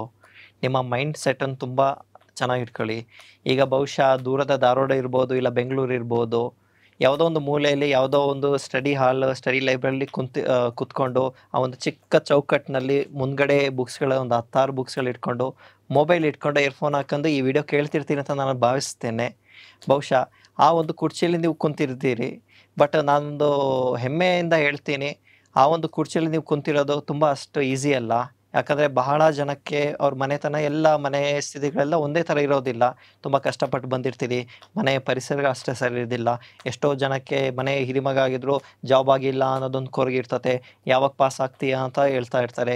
ಇನ್ನು ತುಂಬ ಅಪ್ರಿಷಿಯೇಟ್ ಮಾಡೋ ಅಂಥದ್ದಂದರೆ ಭಾಳ ಜನ ಯುವತಿಯರು ಅಷ್ಟೇ, ಅವ್ರ ಮನೆಯಲ್ಲೂ ಅಷ್ಟೇ. ಈಗ ಹುಡುಗರಿಗೆ ಮದುವೆದು ಪ್ರೆಷರ್ ಇದ್ಮೇಲೆ ಹುಡುಗರಿಗೂ ಸಹಜ ಅದು ಮದುವೆ ಆಗಾಗ್ತೀಯಾ ಅಂತ. ಬಟ್ ಅವೆಲ್ಲವನ್ನು ದಾಟಿ ಈ ಒಂದು ಕುರ್ಚಿಯಲ್ಲಿ ಕುಂತಿದ್ದೀರಿ, ಈ ಒಂದು ಆಗಬೇಕು ಅಂತ ನೀವು ಈ ಒಂದು ಲೈಬ್ರರಿಲಿ ಬಂದಿದ್ದೀರಿ, ಯಾವುದಾದ್ರು ಒಂದು ಟೆಸ್ಟಿಗೆ ಎನ್ರೋಲ್ ಆಗಿದ್ದೀರಿ ಅಂತಂದರೆ ನೀವು ಅರ್ಧ ಗೆದ್ದ ಹಾಗೇ. ಏನಿಲ್ಲ, ಒಂದು ಚಿಕ್ಕ ಒಂದು ಪುಷ್ ಬೇಕಷ್ಟೇ. ಆ ಪುಷ್ ಕೊಡೋದಕ್ಕೆ ನಾವೆಲ್ಲ ಇದ್ದೀವಿ. ನೀವು ಬೇಕಾದ್ರೆ ಕಾಂಟ್ಯಾಕ್ಟ್ ಮಾಡ್ಬೋದು. ಮಂಜುನಾಥ್ ಸರ್ ಕೂಡ ಏನು ಅಪರಿಚಯನೇ ಅಲ್ಲ. ನಾನು UPS ಈ ಒಂದು ಪ್ರಿಪರೇಷನ್ ಆಗಬೇಕಾದ್ರೆ ಕೆಲವೊಂದು ಟೈಮು ಮಂಜುನಾಥ್ ಸರ್ದು ವೀಡಿಯೋಸ್ ಇರ್ಬೋದು, ಇಲ್ಲ ಸತೀಶ್ ಸರ್ದು ವೀಡಿಯೋಸ್ಗಳು ಇರ್ಬೋದು, ಅದೆಲ್ಲ ಅವ್ರ ಸಾಧನ ಅಕಾಡೆಮಿಯಲ್ಲೂ ನಾನು ನೋಡ್ತಾ ಇದ್ದೆ, ರಿವೈಸ್ ಮಾಡ್ತಾ ಇದ್ದೆ. ಸೊ ಆ ಥರ ನೀವು ಬೇಕಾದ್ರೆ ಮ್ಯೂಸಿಕ್ ನೋಡಿದ್ರೆ ಸ್ವಲ್ಪ ಮ್ಯೂಸಿಕ್ ಕೇಳಿ, ಮೈಂಡ್ ಫ್ರೆಶ್ ಆಗಿ, ಸ್ವಲ್ಪ ಟೆಂಪಲಿಗೆ ಹೋಗ್ತೀರಾ ಹೋಗಿ ಬನ್ನಿ, ಈ ಟೈಪೆಲ್ಲ ಮಾಡಿ. ಯಾಕಂದರೆ ಈಗ ನಿಮ್ಮ ಟೇಬಲ್ ಮೇಲಿರೋ ಬ್ಲೂ ಪೆನ್ ಆಗಿರ್ಬೋದು, ಬ್ಲ್ಯಾಕ್ ಪೆನ್ ಆಗಿರ್ಬೋದು, ಅದನ್ನು ಗ್ರೀನ್ ಪೆನ್ ಆಗಿ ಪರಿವರ್ತನೆ ಮಾಡಿಕೊಳ್ಳುವ ಅವಕಾಶ, ಸುವರ್ಣ ಅವಕಾಶ ಇವತ್ತು ಬಂದಿದೆ. 384 ಅಷ್ಟು ಈಸಿ ಅಲ್ಲ, ಭಾಳ ವರ್ಷಗಳ ಕನಸುಗಳು. ನೀವು ಇಷ್ಟು ದಿನ, ಈಗ ಮೊನ್ನೆ ತಾನೇ 1-2-3 ಕ್ವಶನ್ಗಳು ನಾನು ಇದ್ರಲ್ಲಿ ಕೇಳ್ತಾ ಇದ್ರು, ಸರ್ ಎಕ್ಸ್ಟೆಂಡ್ ಆಗ್ಬೋದಾ, ಏನಾಗ್ಬೋದಾ ಅಂತ. ಸ್ವಾಮಿ, ನಿಮಗೆ ಈ ಒಂದು ನೋಟಿಫಿಕೇಶನ್ಗೋಸ್ಕರ ಇಷ್ಟು ವರ್ಷ ಆಗಿಲ್ಲ ಸರ್, ಆಗಿಲ್ಲ, ಯಾವಾಗುತ್ತೆ ಅಂತ ಕೇಳ್ತಾ ಇದ್ರಿ. ಈಗ ಬಂದಿದೆ, ಮತ್ತೇನು ಎಕ್ಸ್ಟೆಂಡ್ ಆಗುತ್ತೋ ಬಿಡುತ್ತೋ ಗೊತ್ತಿಲ್ಲ, ಬಟ್ ಇವಾಗಿಂದನೇ ಸ್ಟಾರ್ಟ್ ಮಾಡಿರಿ ನಿಮ್ಮ ಎಷ್ಟೋ ಕನಸುಗಳು. ಮತ್ತು ಇನ್ನೊಂದು ಏನು ಹೇಳೋದಕ್ಕೆ ಇಷ್ಟಪಡ್ತೀನಿ ಅಂದರೆ, ಯಾವುದೇ ಒಂದು ಹುದ್ದೆ ಅಲ್ಲ, GP ಗೆಜೆಟೆಡ್ ಪ್ರೊಬೇಷನರಿ ಅಂತಲ್ಲ, PSI ಅಂತಲ್ಲ, ಯಾವುದೇ ಒಂದು ಹುದ್ದೆ ಆಗಿರಲಿ, ನೀವೊಂದು ಹುದ್ದೆಯಲ್ಲಿ ಪಾಸ್ ಆದರೆ ನಿಮ್ಮ ತಂದೆ ತಾಯಿಗಳಿಗೆ ಆ ಒಂದು ಸಮುದಾಯ ಅಂತ ಅಲ್ಲ, ಆ ಒಂದು ಸಮಾಜ, ಆ ಒಂದು ಊರು ಕೊಡೋ ಮರ್ಯಾದೆ ತುಂಬ ಎತ್ತರ ಆಗಿರುತ್ತೆ. ನಾನು ನೋಡ್ತೀನಿ ನಮ್ಮ ತಂದೆ ತಾಯಿಯವರಿಗೆ ಕೊಡೋವಂಥ ಮರ್ಯಾದೆ, ನನಗೆ ಅದು ನೋಡೇ ಅದು ಎಷ್ಟು, ಅದು ಯಾವ ದುಡ್ಡಿಗೆ ಸಾಲದು ಅದು, ಆ ಥರ. ಸೊ ನಿಮ್ಮಲ್ಲೆಲ್ಲ ಪೊಟೆನ್ಷಿಯಲ್ ಇದೆ, ನಾನು ನಂಬ್ತೀನಿ. ಆ ಒಂದು ಕುರ್ಚಿಯಿಂದ ಮುಂದೆ ಈ ಕುರ್ಚಿಗೆ ಬನ್ನಿ, ಈ ಕುರ್ಚಿಯಲ್ಲಿ ಬಂದು ಅಲಂಕೃತರಾಗಿ ಅಂತೇಳಿ ನಾನು ನಿಮಗೆ ಬೆಸ್ಟ್ ಆಫ್ ಲಕ್ ಹೇಳ್ತೀನಿ. ಮತ್ತು KS ಅಸಾಧ್ಯ ಅಲ್ಲ, ತುಂಬ ಸಾಧ್ಯ. ನೀವು ಆರಾಮ್ಸೆ ಮಾಡ್ಬೋದು. 384 ಪೋಸ್ಟ್ ಇಸ್ ವೆರಿ ಬ್ಲೆಸ್ಸಿಂಗ್. ನೀವು ಮಾಡ್ತೀರಿ. All the best. Thank you sir, ತುಂಬ ಚೆನ್ನಾಗಿ ಎಲ್ಲ ಮಾಹಿತಿಯನ್ನು ನೀಡಿದರು. ವಿಸ್ತೃತವಾದ ಮಾಹಿತಿಯನ್ನು ವಿಡಿಯೋದಲ್ಲಿ ಹಾಕಿದ್ದೀವಿ, ಮತ್ತು ಸ್ವಾಧ್ಯಾಯದು ಎಂಟ್ರಿ ಆಗುವಂಥ ಲಿಂಕ್ ಕೂಡ ಡಿಸ್ಕ್ರಿಪ್ಷನ್ ಹಾಕಿರ್ತೀವಿ. ಸ್ಕ್ರಾಲಿಂಗಲ್ಲೂ ಬರ್ತಾ ಇದೆ, ಅದನ್ನೆಲ್ಲ ಬಳಸ್ಕೊಂಡು ಸಕ್ಸಸ್ ಕಾಣ್ರಿ. ನಿಮ್ಮೆಲ್ಲರಿಗೂ ಶುಭವಾಗಲಿ. ನಮಸ್ಕಾರ. ನಮಸ್ತೆ ಸರ್, ಥ್ಯಾಂಕ್ ಯು.